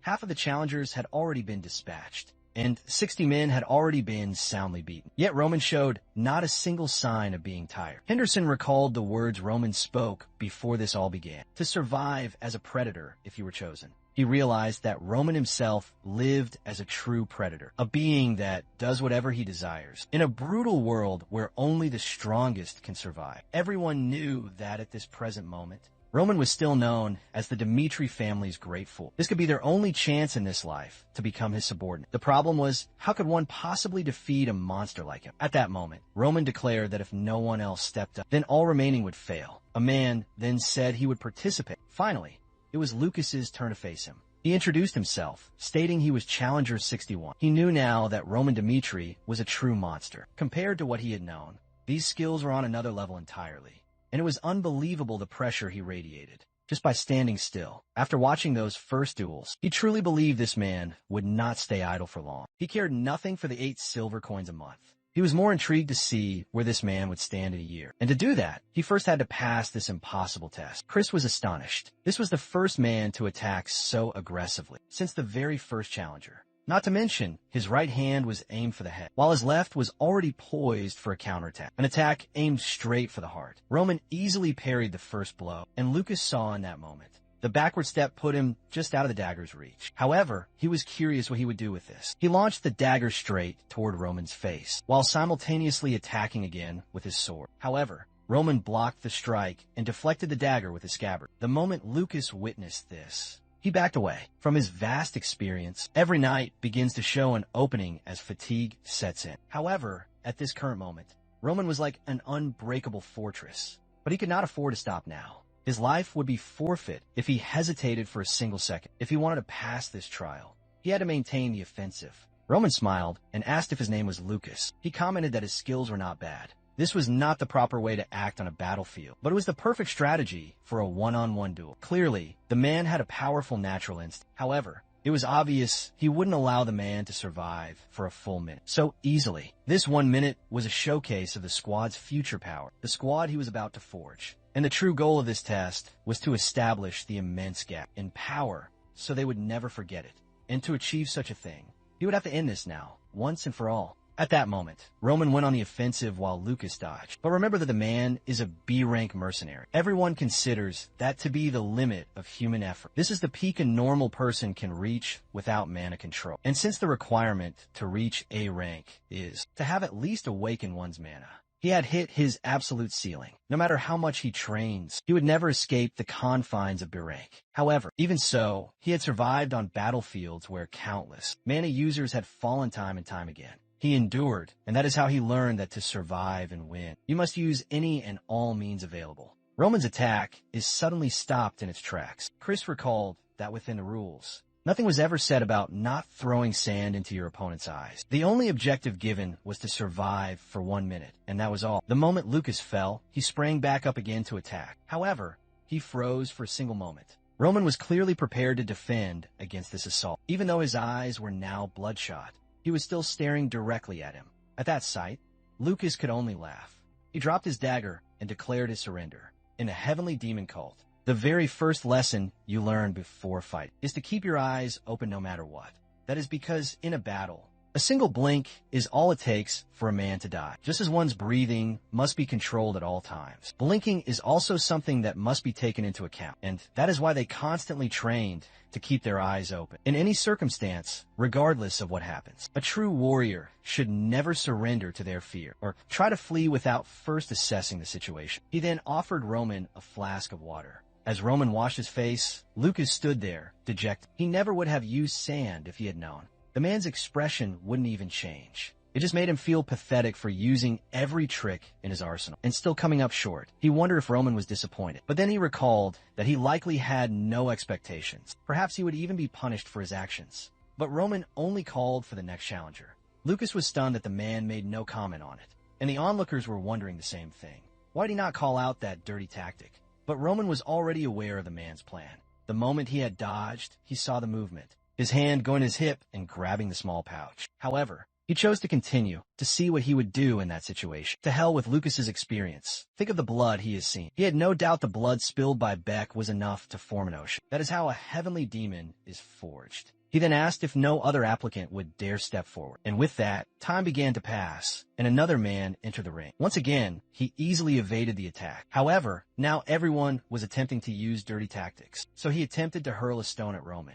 Chris realized that Lucas's actions were making everyone desperate to last for a single minute. However, even so, none of their tricks were effective. Lucas realized that the dirty move didn't lead to disqualification. But at the same time, Roman seemed to feel no pain. And now, it was the next person's turn. The problem was that none of this was making any sense. 2 hours had passed with these duels, yet his breathing was still steady. On the battlefield, standing over a sea of bodies, no one takes it easier on you just because you have grown tired. Your movement's slow and your breathing becomes ragged, and that is when you become just another corpse. That is why, for one who wishes to survive on the battlefield, breathing must be perfected and controlled. However, Roman knows how to circulate nature's mana to relieve his body's exhaustion. By combining that with skeletal reconstruction, he is able to keep his body in pristine condition. During his time as Baek Jung-hyuk, he had fought in battles that lasted for 3 straight days. So, of course, he would not tire from a light exercise like this. Chris then told all the remaining applicants to assemble, and he stated that the number of people who passed the second trial is exactly 0. However, that did not mean that no one would be selected, because they still had to choose 30 warriors. He told them they all performed admirably and that they were dismissed. A short while later, Roman delivered the list of those who passed. He then informed Chris that he would be in charge of training them. He said he understood and then looked over the list of chosen names. Vulcan, who was defeated in a single blow, had the courage to be the first to step forward. He found it peculiar that Henderson had passed, since he found nothing noteworthy about the young man. Perhaps the master saw something that he had missed. He found the rest of the list to be reasonable, except for one. He asked if Lucas had truly been chosen, and Roman confirmed it. Roman asked if there was a problem. Chris replied that he acknowledged Lucas was exceptionally skilled for a B-rank salesman. But not only did he commit a dirty foul in the middle of a duel, but he also surrendered before being defeated. A man like that would only cause trouble on the battlefield. This was not an issue of honor. It's because a typical mercenary would abandon his comrades to survive. However, Roman said that was exactly why he had selected him. Of course, the poor man was completely lost. But Roman said it's because he isn't some honor-bound fool. That is the reason he passed. At the moment when everyone was concerned with Roman's opinion, he saw his chance and took it without hesitation. That is the kind of man who can survive on the battlefield, doing whatever is required.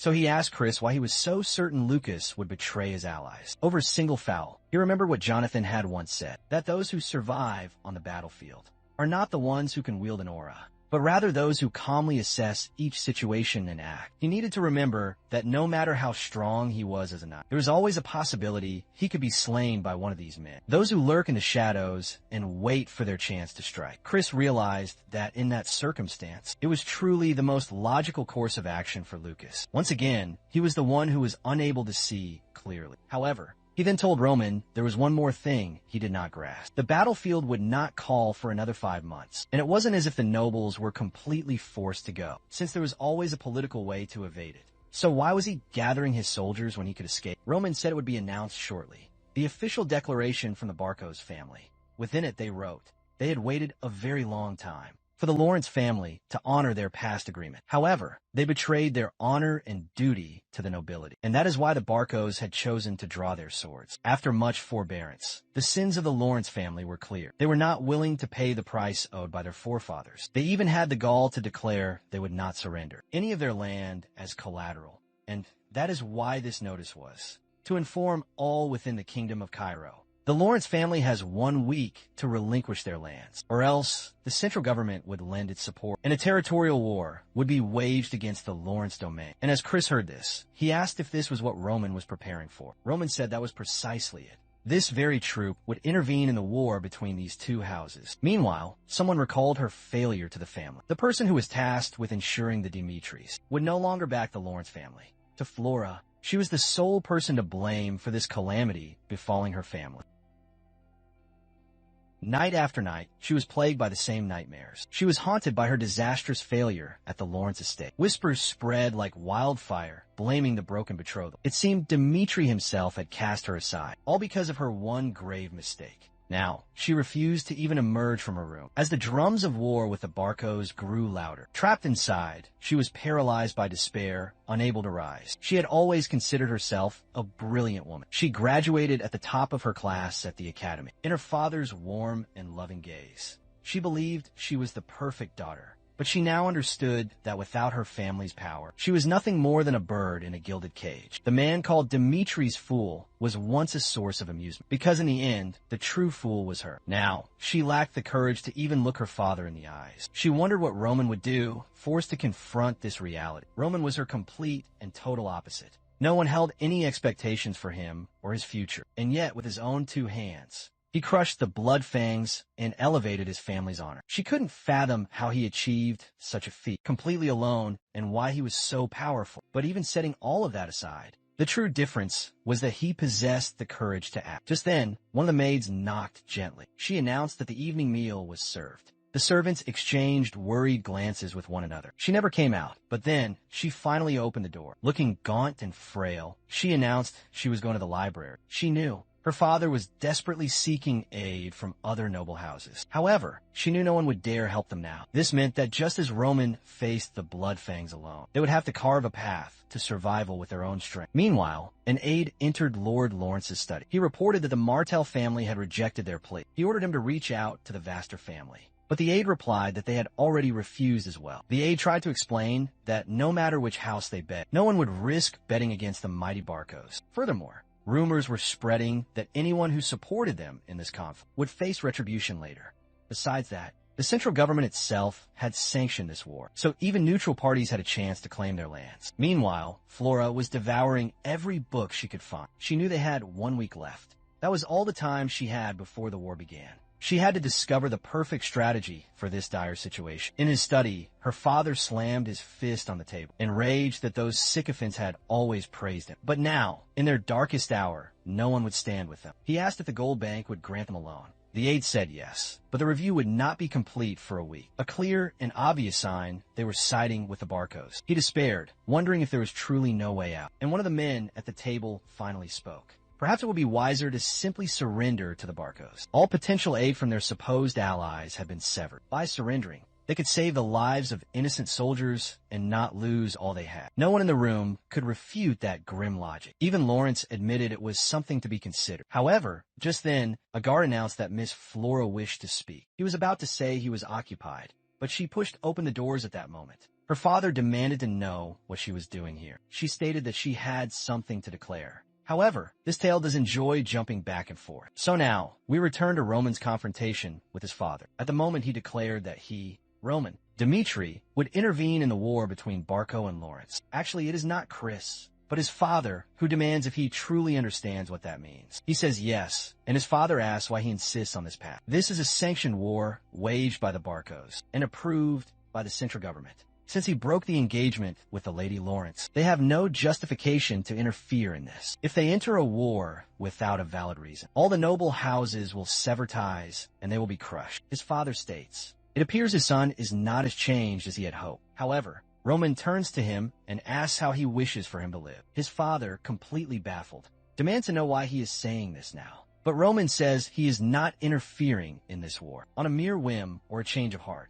He tells his father of the threat made by Anthony Barco, the threat that destroyed the marriage he was meant to have. He has no plan, but when he heard those words, one single thought came to his mind. They say the Dimitris are the true power of the North, but for some reason, the Barcos believe they are superior. Since he is the lord of this land and does nothing, he must appear to be content with this arrangement. However, Roman Dimitri is different and he craves power. He will not stand idly by and see the Dimitri name disgraced, whether it is by the Barcos or by anyone else. He has more than enough justification. Just as the Barcos' war is nothing but a flimsy excuse to seize more power in this new world. Roman feels as if he is adrift in a vast ocean, but his identity as Baek Jung-hyuk has not faded. He will live a life of absolute conquest. He tells his father he does not require the family's money. He will enter this war purely as Roman Dimitri. All his father needs to do is bear witness. The path he forges will be the life he lives from this day on. His father knows that one's birthright can never be erased, no matter how powerful you may become.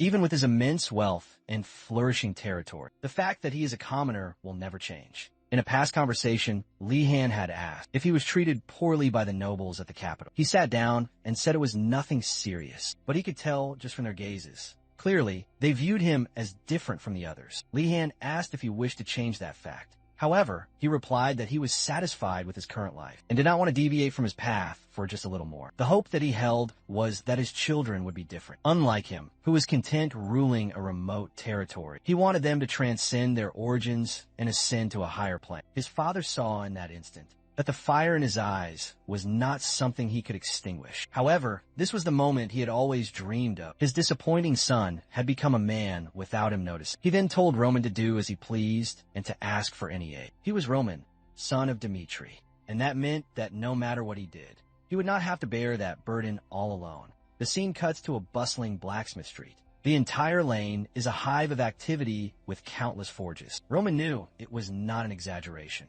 when they claimed to be the largest in the entire capital. In this district, there are factories where hundreds of smiths work in unison. On this single Dimitri street, there are 30 blacksmith shops operating at once. If one wished to know how the Dimitris amass such wealth, then he'd only look upon this very place. The iron mines in this territory are the largest on the continent, which is why their smiths can sell equipment at far lower costs. And that is why no noble in the entire Cairo region would ever dare to antagonize the Dimitri family, not just because of the immense wealth they command, but for fear of losing access to the arms they provide. And Roman was now searching for a specific individual, the man who was the living symbol of the Dimitri family. He was known as the Master Blacksmith. In their talk, he told his father he would fight alone, but he required his help with the equipment. His father had said he must speak with Master Hendrik when the topic is blacksmithing. He was bested by Hendrik shortly after becoming a noble. If he stated that it was a request from Romero himself, he would surely receive whatever he needed.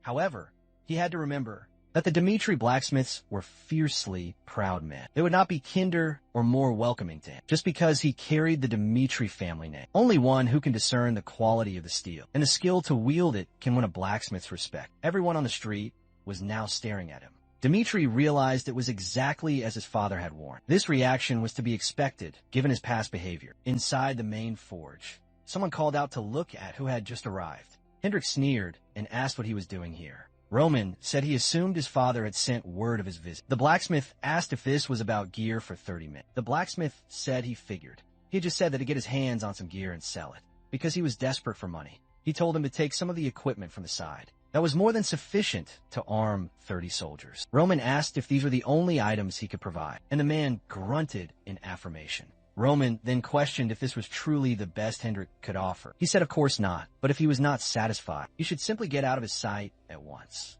But Roman picked up a sword and said that it seemed. The legendary reputation of these blacksmiths was greatly overblown. To think he would call something like this proper gear for a soldier. He said he would ask him one final time. He demanded to know if this was the best work of Master Hendrik. Hendrik, of course, erupted in a rage, shouting that the equipment there was the finest in the entire Cairo continent, and a boy who had never broken a sweat before a forge dared to pass judgment on their life's work. If not for Lord Romero's direct order, he would not have received so much as a rusty nail. While his brother toiled endlessly in the forge to inherit the family name, he was whoring himself out on the city streets. That meant the biggest piece of trash in this place was him, and not the swords lying on the floor. He was just the worthless eldest son, who knew nothing and was capable of nothing. Roman knew he would have to face this again. He replied that he understood the source of his anger. What he wanted to know was why this blade had been overhammered, causing it to discolor when held under the light. This could only be the work of an amateur blacksmith who did not know how to properly strike the metal.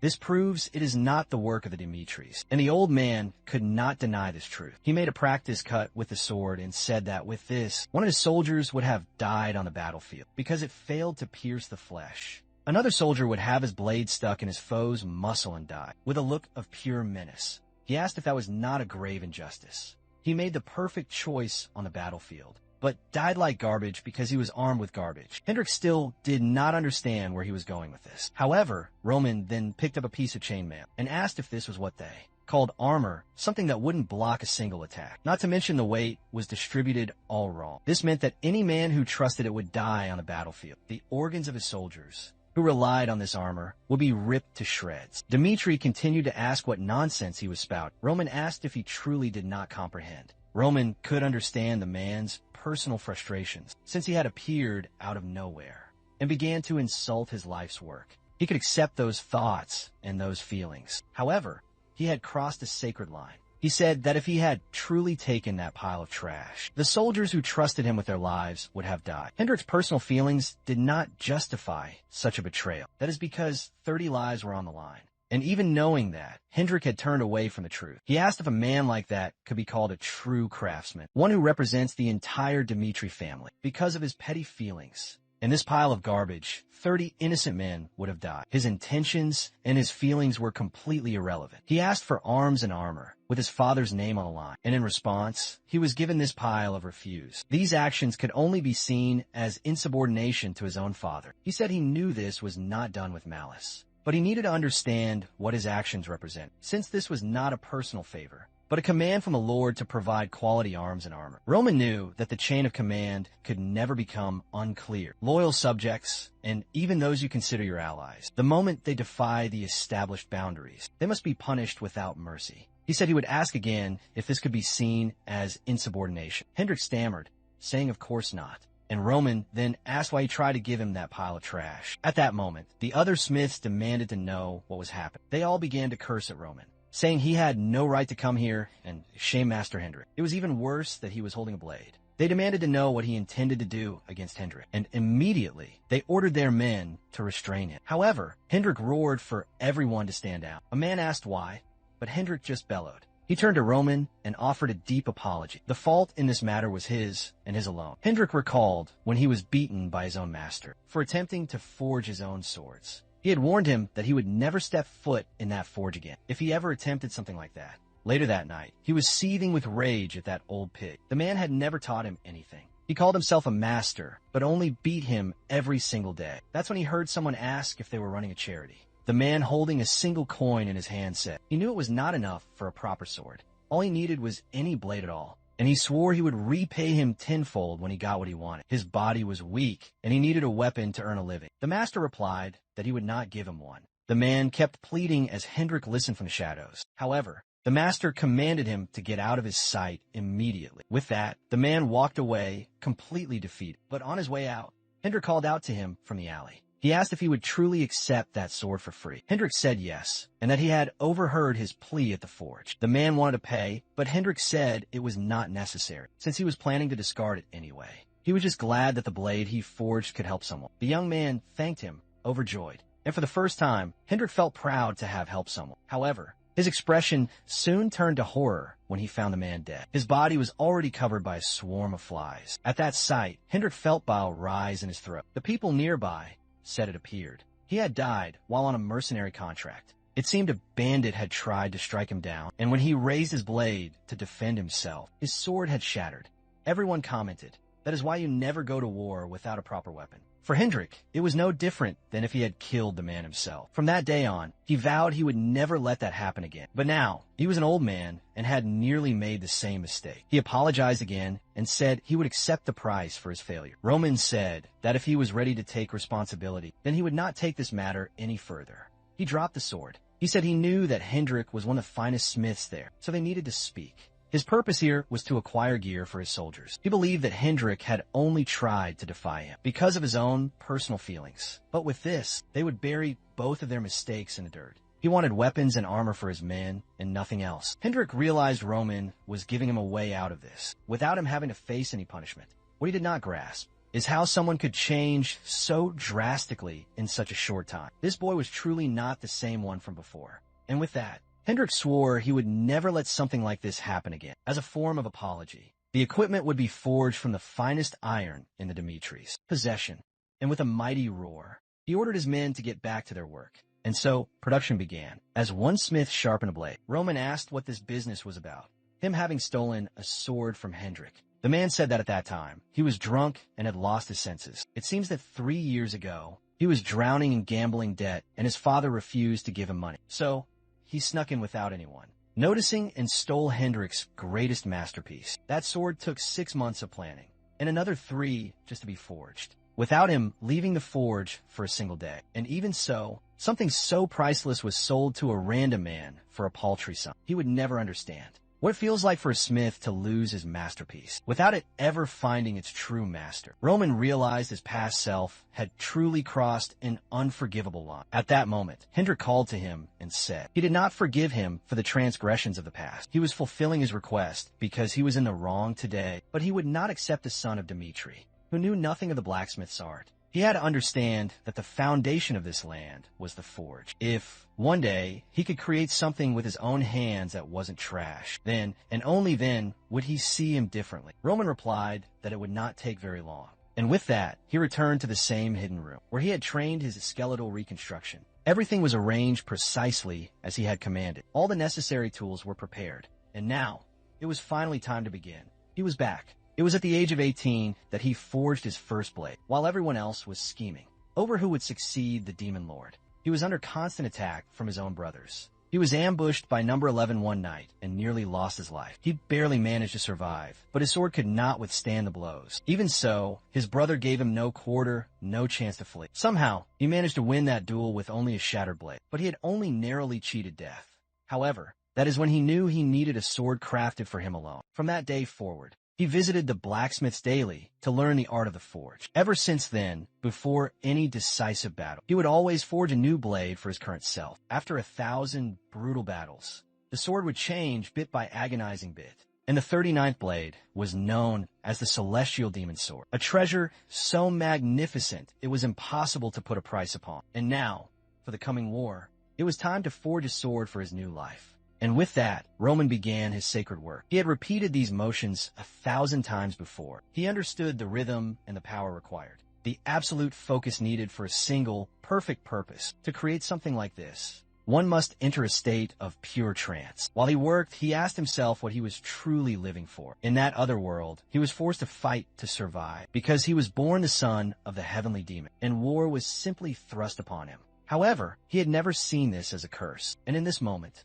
his resolve was the same, and he would stay true to his own path. However, this new life he now has does not mean he must stand against all others. This proves that his training must be even more rigorous. This only proves that he still has no conception of the true powers that rule this world. Defeat will not be tolerated. He then unleashed a torrent of flame. This was the art of the infernal demon. It converted all stored mana into pure heat, even though it was not the strongest art in existence. It was the only one his current, weaker self could wield. He could not forge for long, or his organs would be destroyed. However, he desired a power that could overcome any obstacle. Back at the besieged Lawrence estate, Flora declared that at this moment, they are completely trapped with no way out. All aid has been cut off, and their military gap is clear. She had overheard their talk of surrender, to save what little land the family still possessed. However, she believes that is the one thing they must not do. Suddenly, Lawrence smashed his fist on the table. He shouted that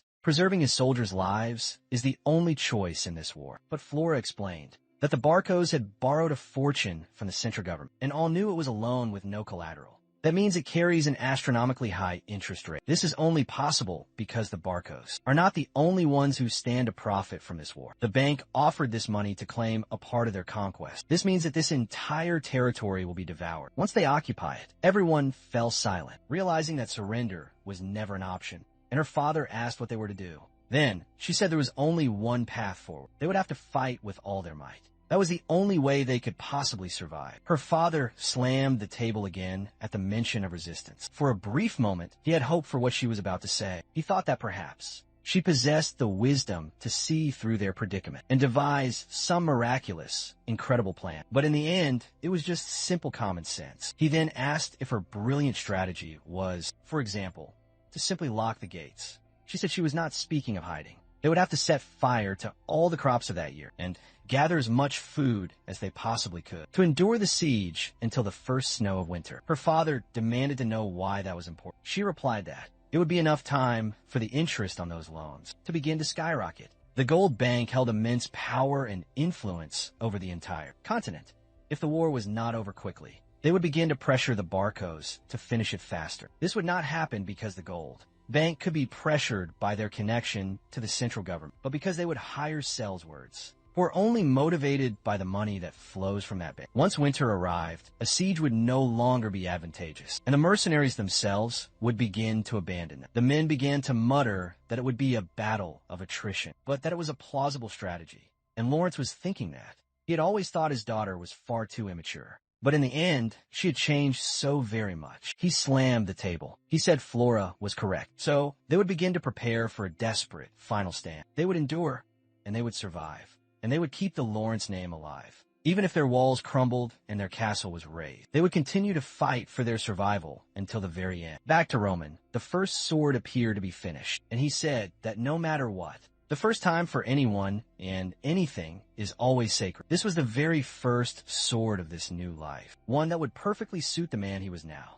It would be called Salamandra. The scene then cuts to a lone figure approaching the walls of Lawrence Castle. It is a man who bears the crest of the Barco family, and atop the walls, the soldiers are paralyzed with fear. The man announces that as an envoy of the Barcos, he has come here to offer them 3 choices. If they were to lower their gates and surrender, then their lives would all be spared. The second choice is for them to leave these walls and meet them for an honorable duel on the battlefield. There would be an arbiter from the central government, and they could select 2 of their knights to participate. They could decide on the rules of engagement, and the Barcos would honor their decision. Roman just watched and said they do not trust the Barcos. The declaration of war was a complete fraud, as the ancestral document had been a forgery, and they also had no desire to sacrifice the lives of the Lawrence people. The Viscount declared he would never surrender. The soldiers said the final option was to abandon their pride as a noble family and resort to the desperate act of resisting inside their castle. He then turned and said that the Barco family understood their choice and that they would collect the price for the blood that would be spilled. In the coming siege on the wall, the soldiers were shaking in their boots, and Lawrence was terrified. The war had finally begun. He immediately gave the order for the archers to fire. The first volley of arrows was loosed, and the Lawrence army charged. It was a classic medieval battle. A clash of steel. Meanwhile, someone was throwing their helmet onto the ground. It was Lord Barco, who was furious with these insolent fools for defying them. They had brought 3 times as many soldiers. So why had they not just surrendered? A soldier behind him had expected it to be over in an hour. But the tide of the battle was completely different. The man replied to his lord that the Lawrence family seemed determined to prolong this fight. They had dug a moat around the entire wall and flooded it, so their soldiers could not get any closer. And from the number of arrows they fired, it was obvious they had more than enough supplies. The leader could not fathom why these damn fools chose to resist. Desperately, in just a single week, they had planned for every possible outcome so that they would be forced to surrender. So why were they risking it all to hide behind their gates? He could not figure out where his plan had gone wrong. A knight asked his lord what they would do. The man said it was obvious. They would use that. The man trembled and said he understood. The man smirked and said that. Lawrence was not a man with a very powerful will. After all, he had sold his own daughter to the Dimitris when he felt the pressure from the Barcos. He is the type of man who crumbles when a crisis begins. But on the wall, he was telling everyone to get moving. They had to prepare again, because it was impossible to know when the Barcos would strike again. And the father told Flora that she was right. The Barcos had attacked just to force their surrender, but the moment they saw them fight back, they had retreated. She said she had realized that she must become stronger instead of waiting for her problems to be solved. This was the path in life that she had chosen from this day on. Her father was overcome with emotion. He apologized for forcing her to marry the Dimitri boy. To him, at that time, it was the only way they could survive. However, from now on, He would always trust that she would be able to make the right choice. Flora was very touched, but then her expression shifted to one of horror. Suddenly, the wall before them exploded. A single attack had torn apart the entire front section. She ran to see how this could have happened. And there, she saw the Barcos had a catapult armed with magic. Flare was a well-known weapon of war. These were known as magical armaments. Each shot with that weapon is incredibly expensive and must only be used strategically. Not to mention it cannot be used without the government's approval, no matter how much money a person might possess. She never imagined that the Barcos would have the resources and connections to acquire such a thing. And the worst part is, there are only two ways to defeat a flare. Either you must use another magical weapon of the same caliber, or they would have to leave the castle and destroy it themselves. The problem was that both of those options were impossible. But of course, they did not want to surrender just like that.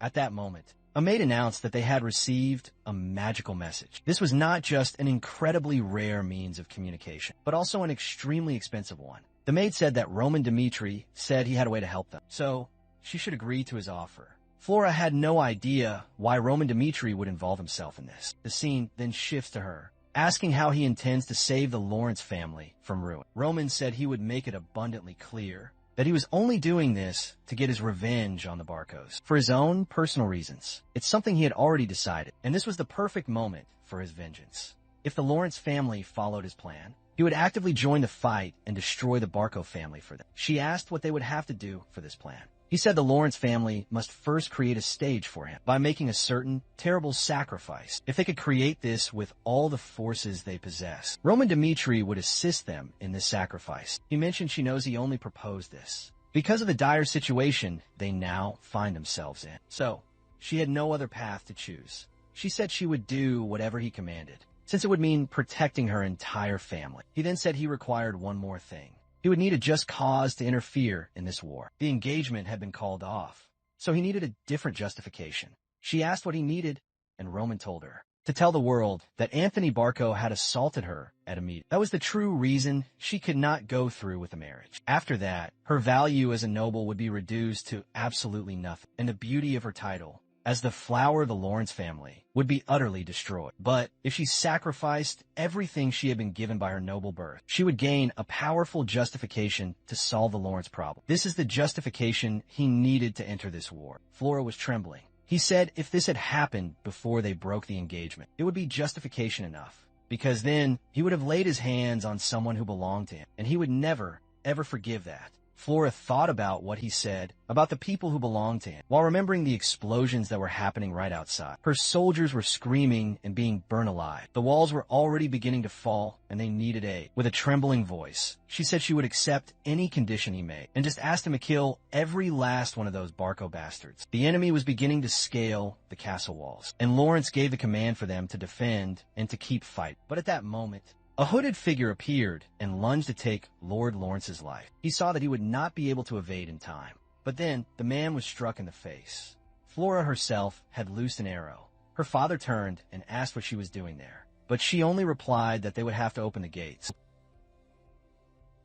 Why she would suggest such madness? She declared that Roman had given his word to aid them. Once their forces breached the castle, he would annihilate the flare. Her father demanded to know why Dmitri had suddenly intervened. She insisted there was no moment to waste on explanations. She was certain he was a man who honored his promises. Elsewhere, deep within the woods, Roman gazed into a shimmering magic crystal. Chris came near and questioned if their assault was imminent, but Roman calmly stated they would not move yet. Chris argued that at this horrifying pace, the Lawrence house would be crushed before they could act. The flare was a devastating siege engine, one that would shatter their defenses. They had to strike now, in this very instant. But Roman coolly asked why he should rush. The fate of the Lawrence family meant nothing to him.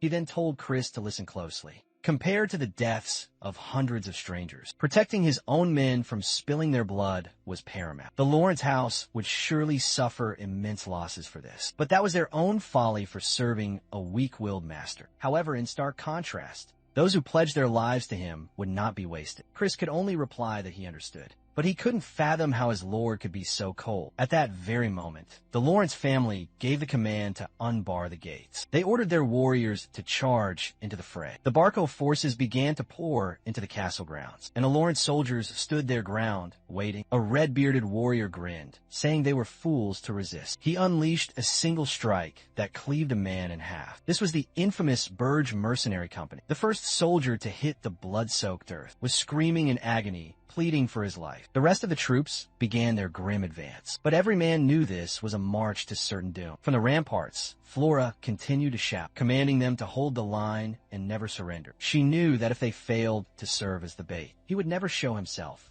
But then, the thunder of approaching war horses echoed. A force was charging from the rear of the Barco camp. Their commander demanded to know who dared approach. Of course, it was Roman's own cavalry making their grand entrance. For them, the time to gamble with their lives had finally arrived. He knew most were filled with doubt and fear right now, but this was the harsh reality they had sworn to face. He had promised that those who endured this day would live the glorious life of a predator. However, in the final calculus, it was every man's individual strength that would decide who would live and who would die. He gave his soldiers one command. Their primary objective was to reach the Barco encampment and obliterate that magical siege weapon. He understood. The Lawrence forces were too weak to be a proper diversion, and he held no high hopes for his new soldiers. That is why he himself would lead the charge. He would slaughter every single foe in his path, carving a bloody road for them to follow in his wake. But they had to remember one critical thing. The primary target was the siege engine. The Barco captain, seeing this, scoffed that they were a band of fools. To think they could win with such pathetic numbers. He ordered his men to prepare to slaughter these madmen. The knights formed a wall of shields and spears, and Roman charged headfirst into their formation. He arrived and raised his sword against them all. He crashed directly into the center of their shield wall. He cut down the front line in a single moment. His horse was slain, but the Murim world had one sacred rule. The heavenly demon always led from the very front, because he was meant to be an unstoppable force of nature, and any who dared to face him were doomed to die. What all the men wondered was this. Why did he fight in the most perilous position, even though he was their most vital asset? In his past and present, the answer was always the same. Having such an overwhelming force lead the charge shatters the foe's will. And Roman roared that if no one challenged him, he would annihilate every last one of them. Kevin then bellowed for all to follow their master. With that, they unleashed their furious assault. However, an arrow struck Kevin's mouth, but this only served to fuel his rage.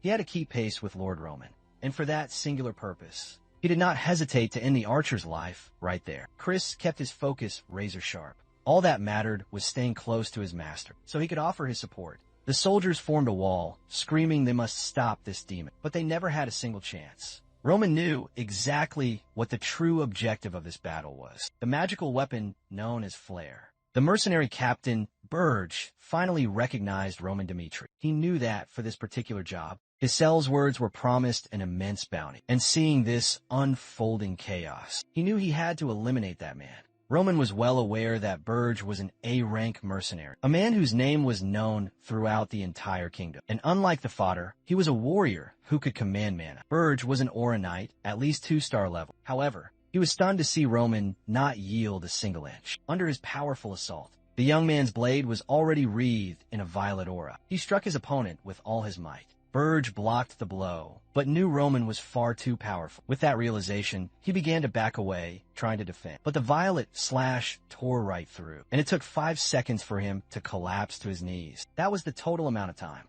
the A-rank mercenary could last against Rome. The enemy forces were horrified to see their captain die so easily, while Roman's allies were filled with battle lust. The Barco commander screamed for everyone to kill that monster, but he was flailing wildly, and his men knew it was a suicide mission. Roman, however, was intrigued by something else. This strange weapon called a flare.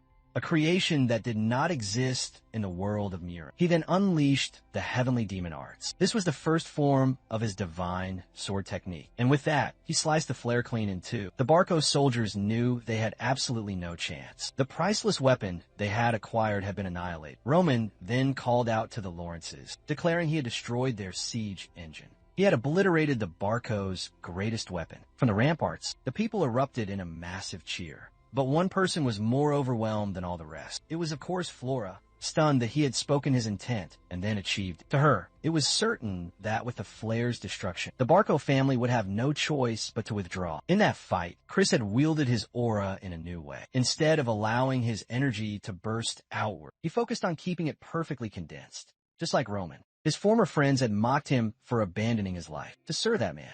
But unlike them, he was evolving. To deny it now was impossible. The path his master walked was the true one. However, he was then completely baffled. His comrades were all collapsed on the ground, utterly drained and exhausted. But the most astonishing part was that they had all, given everything they had to follow their lord. And yet, unbelievably, not a single one of the 30 was harmed. Somehow, the 30 men he had chosen were the perfect ones, and there was only one reason they were all unscathed. The man who had charged ahead and shattered all logic. Roman approached and told them they had done well to endure. Their part in this battle was now finished. The Lawrence family's gates were then open wide, and the Dimitri soldiers marched into the castle. Of course, the crowd chanted his name in unison, shouting that he was the great hero who had saved the entire Lawrence domain. The Viscount was overcome with a profound sense of shame. He knew he was an incompetent leader, but that young man had done everything required of him alone. That was truly a devastating level of talent. Romero had raised a fearsome, terrifying tiger, and if he had not made his terrible blunder, that man would have been his son-in-law.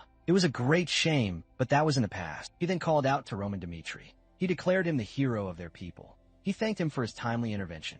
He said it was an honor to have him there. Roman simply smiled and clasped his hand as the crowd roared. He entered the keep and was heading toward a private chamber when a voice called for him to wait. It was, naturally, Flora, who wished to offer her gratitude. She said she knew they had failed in their role as the bait, and yet he had not forsaken them in the end. So she wanted to thank him from the very depths of her heart. Roman simply replied he had honored his end of the bargain. The Lawrence family had performed as well as he had anticipated. Flora insisted she would repay this debt no matter the cost. She did not wish to offer only her empty words of thanks. So whatever he desired, he had only to ask, and it would be his. During his conference, she would stand firmly by his side and guarantee he received whatever he requested. Then he smiled and said if she truly wished to repay him, he would not turn down her offer. He opened the door and ushered her into the meeting chamber. He took a seat at the head of the table and listened to the discussion among the Lawrence nobles. Their strategy was to offer a truce to the Barco family because they were certain they would accept. This was because the Barcos still had a sizable army, and it would be too risky for them to advance. The best course was to forget what had happened and sue for peace. All Roman could think was that he was surrounded by sheep. The Viscount nodded in agreement and said that they truly lacked the necessary power to continue to repel the Barco family's assaults. They would dispatch an envoy at once. At that moment, Roman asked if he could offer his own view. The room went quiet. He was given leave, and he thanked them. He then revealed the Barcos were now facing financial ruin. They had to cover the enormous cost of this failed invasion and still repay the massive loans they had acquired. If they were to send a messenger with terms of surrender, all they would get back was the man's severed head. The men had not considered this obvious truth. Now that the Barcos were backed into a corner, they would never back down. Roman said that outside, soldiers were still clearing the deck, and he asked if any of them had felt a single thing. After seeing that, the Barcos must not be forgiven, and they had to make an example of them for all to see. This was their opportunity to show the entire world the fate of those who dare to attack the Lawrence family. The Viscount replied that he understood that, but what could they do when they lacked the power? Roman said there was only one path to their annihilation. The Viscount felt completely trapped. To Roman, a sheep had no choice but to become a wolf's prey. Meanwhile, in the Barco family's war tent, someone was roaring. It was the Viscount slamming the table. He demanded to know why that cursed Roman joined this war. A full-scale assault would be a disaster for them now. He now had only a single option remaining: a trial by combat. Each house would send forth a champion, and the central government would provide a judge to oversee a true and honorable duel of warriors. The Viscount argued that these warrior duels had become corrupt, tainted by influence and by money. The Barcos, despite their current predicament, still had deep pockets and connections to the government. It was impossible to predict what kind of champion they would summon for such a duel. Roman said he understood his concerns perfectly, and that is why he would offer the certainty he desired. The room fell silent as the Viscount looked on, confused. He asked what certainty Roman could possibly offer. Roman replied that the certainty that a warrior's duel would be their best possible option. The Barcos possess a 3-star knight, and he is likely the one who will be their champion. He would represent the Lawrence family and fight on their behalf. He was certain he could secure at least a single victory, regardless of who the Barcos sent to face him. The problem was, it would not matter if he won one, and they lost the other two. So his own subordinate, Chris, would fight in the final match. He was a prodigy who could defeat even a 3-star opponent if they were to emerge victorious from this combat. The entire reputation of the Lawrence family would be reborn. He looked at Flora and told them all to make a choice. That's when she remembered the conversation they had just before. Apparently, this was the favor he had wished to ask. She could see the implications of this. He would take on the burden of defending them. But the Lawrence family would have to face any unforeseen variables. She was only terrified of where this might lead, because she could feel that man was truly dangerous. But now, she could not go back on her sworn promise, so she announced she was in favor of this trial by combat. Soon after, the terms were agreed upon. The duel was arranged by both sides and set for 1 week later. Now, events moved forward. A man introduced himself as Count Eric. He said this warrior's duel was an event blessed by Valhalla itself. Both parties would have to abide by all established rules, and any who dared to defy the rules of this sacred combat will be set upon by the entire kingdom of Cairo. He then commanded both sides to submit their list of champions. At another table, someone poured a glass of wine. Roman was simply observing the composure of the Barco family. He soon realized something was wrong. He turned and warned Lord Lawrence that they would have to change the order of their fighters. He was taken aback, as this was decided a week ago, but Roman said the problem was the past week itself. He thought the Barcos were afraid of accruing more interest, but the truth is, they had stalled for time on purpose. I knew something was amiss, because those men were not anxious at all. Lawrence said that it meant they must have summoned a great master. Nearby, there was a man who looked ready to pass out from drink, and he seemed ready to fall asleep. But Roman saw something different in that man. The Viscount asked him what he intended to do.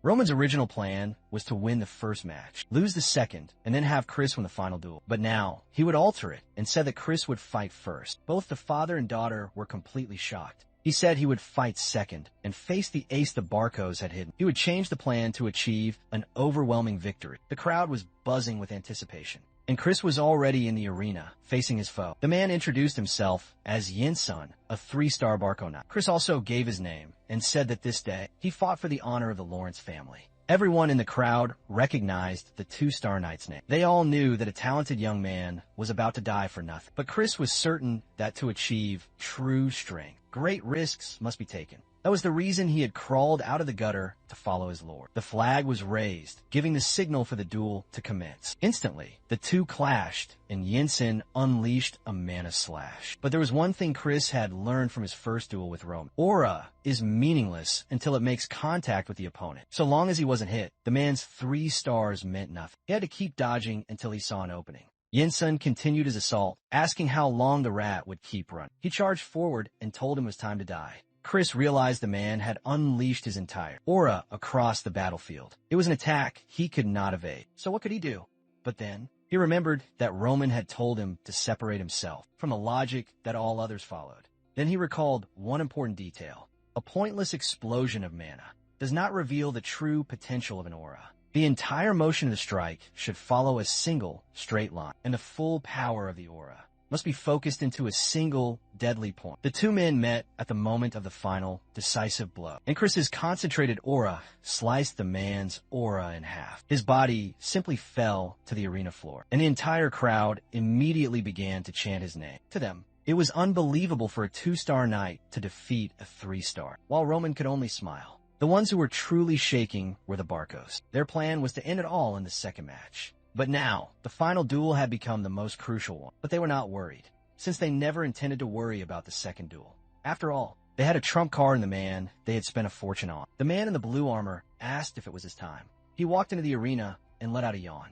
overcome with boredom. He then introduced himself as Homeros, representing the Barco family, a 4-star knight. Everyone there was completely stunned. Homeros was a legendary name in this entire region. This man was on the rankings of the very best.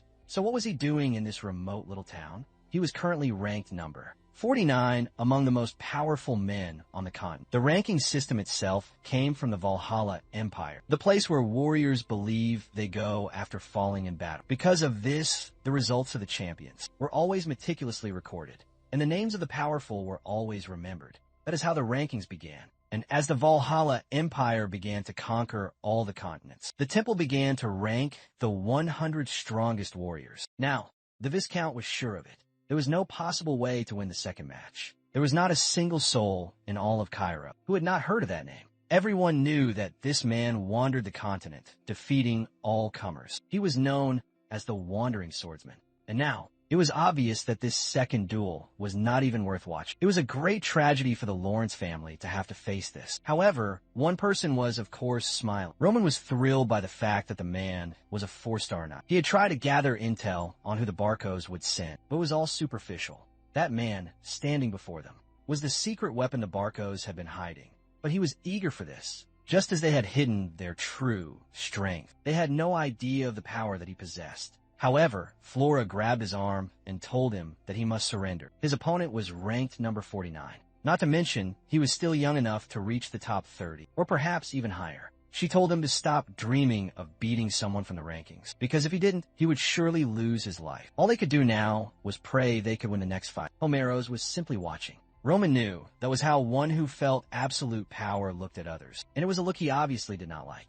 Flora said this was the unforeseen circumstance they had discussed, so she would send their own soldier. There was no reason for him to risk his life in a pointless battle. But, of course, Roman simply pushed her hand away. He said he had no intention of explaining himself, so she should not bother him further. He then stepped onto the battlefield as Roman of Dimitri, champion of the Lawrence family. The two drew their blades. Homeros knew that if the boy had destroyed a flare, he was at least a 2-star knight. To him, it was pathetic to have to face someone so weak, especially since he would soon be challenging for the 30th rank. So he decided to end this in a single, swift second. He lunged toward Roman. The soldiers around him could not even track his movement. Roman parried the devastating attack, but the blade came terrifyingly close to his throat. The moment the block was made, the man had already appeared behind him. Homeros was actually intrigued, saying the boy was amusing. He slashed at him again. Roman defended while focusing all of his mana into his blade. Homeros was confused and asked why he was manifesting his aura that way, while Roman was growing enraged, because this man was so clearly underestimating him. Tired of this game, Homeros unleashed his 3-star aura and said he would fight him. Seriously. The raw energy began to arc like lightning across the arena. The people in the crowd had to shield themselves from the pressure. But Roman was ecstatic to know this man was ranked 49. To him, there was no reason to prolong this fight any further. He then took a single step forward, unleashed his own aura, and told the man to withstand it if he could. The heavenly demon techniques have no discernible form. All Homeros could perceive was a black wave rushing toward it. He did not even know that such a thing could be created with pure mana.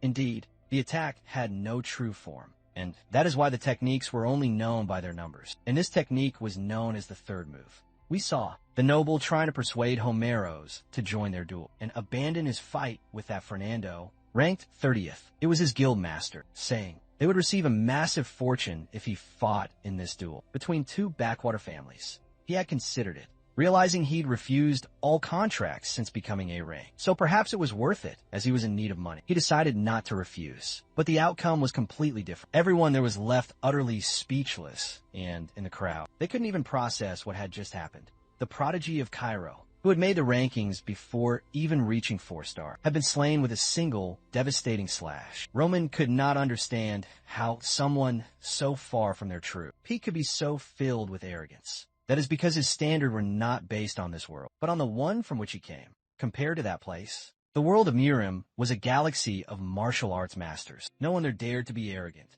since death always claimed the careless. To Roman, this world was simply pathetic. He then told the judge to declare the victor of the second duel. Hesitantly, and stammering over his own words, he announced the winner was Roman Dimitri for the House of Lawrence. The people simply could not believe. The prodigy they had all spoken of was truly dead. To them, it was like a waking nightmare, and it was only then that Chris understood the true, terrifying power of the Lord he served. He did not know if he had been this powerful in their first duel, or if he had evolved so drastically since then. He was certain he had not been strong enough to defeat Homeros back then, so how could this be explained logically? the moment he had defeated Yin's son. He thought the day he would surpass Roman was not so far away. But that was just pure, idiotic foolishness. The flag was raised, declaring that the House of Lawrence had won, that the final match was now irrelevant, no matter who was sent. The judge announced that both families could send a final warrior. The Barco representative was seething with pure hatred. It was all over, but he couldn't grasp how Homeros had died. He was not just some common knight. To the warriors of the north, he was one of the few true masters in the kingdom of Cairo. So why had the mercenaries sent them a fake Homeros?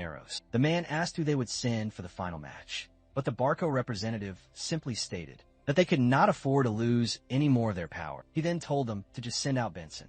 The man was completely shocked. He knew this was revenge for the shame Benson had brought on them, where he was beaten by Dimitri. The problem was that Benson was a knight with no stars, so he was being sent out to be slaughtered. But he had no choice, so he simply said he understood. Benson presented himself on the field of battle, trembling from head to toe. No one in the crowd knew of this man, but Chris knew exactly who this pathetic man was. Someone suddenly stepped in front of Roman. It was Kevin, who said he would be the one to face this man. To Roman, in a world where only the strongest can survive, the only prize given to a loser is death. Even if Benson was a starless knight, it would still be a difficult fight for Kevin. He knew the boy was attempting to prove his own worth. If that was his desire, he would grant him permission. Kevin then said he would return to him shortly. On the field, Benson wondered how he had gotten into this mess. He had only decided to join the Barco's Knights because his father had no issue with it. That was the reason he had chosen a powerful family, where he could just make easy money. But even so, he had always served them faithfully, and now he was being sent out to die like garbage. Something then confused him.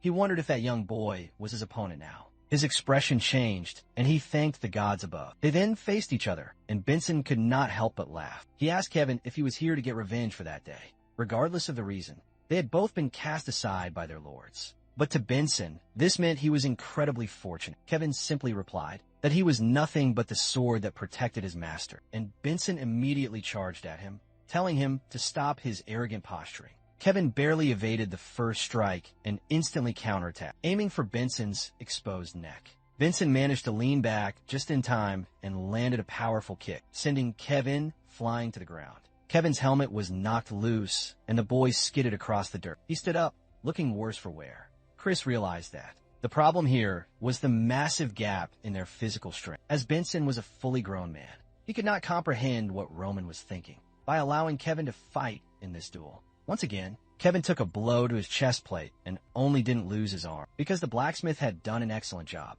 Kevin was being utterly humiliated. But slowly, something began to build up inside of him. A voice in his head told him to kill this pathetic man. This was the bastard who had shamed him, and it was time for revenge. He recalled that Roman had explained that. From a moment he had cut his own hand. The art of the spiritual demon was now imprinted on his soul. All he had to do was unleash this demon. And suddenly, something strange began to happen to Kevin. A strange, dark aura began to form around his body. He was about to take a strike to the head, when a strange voice told him to look up.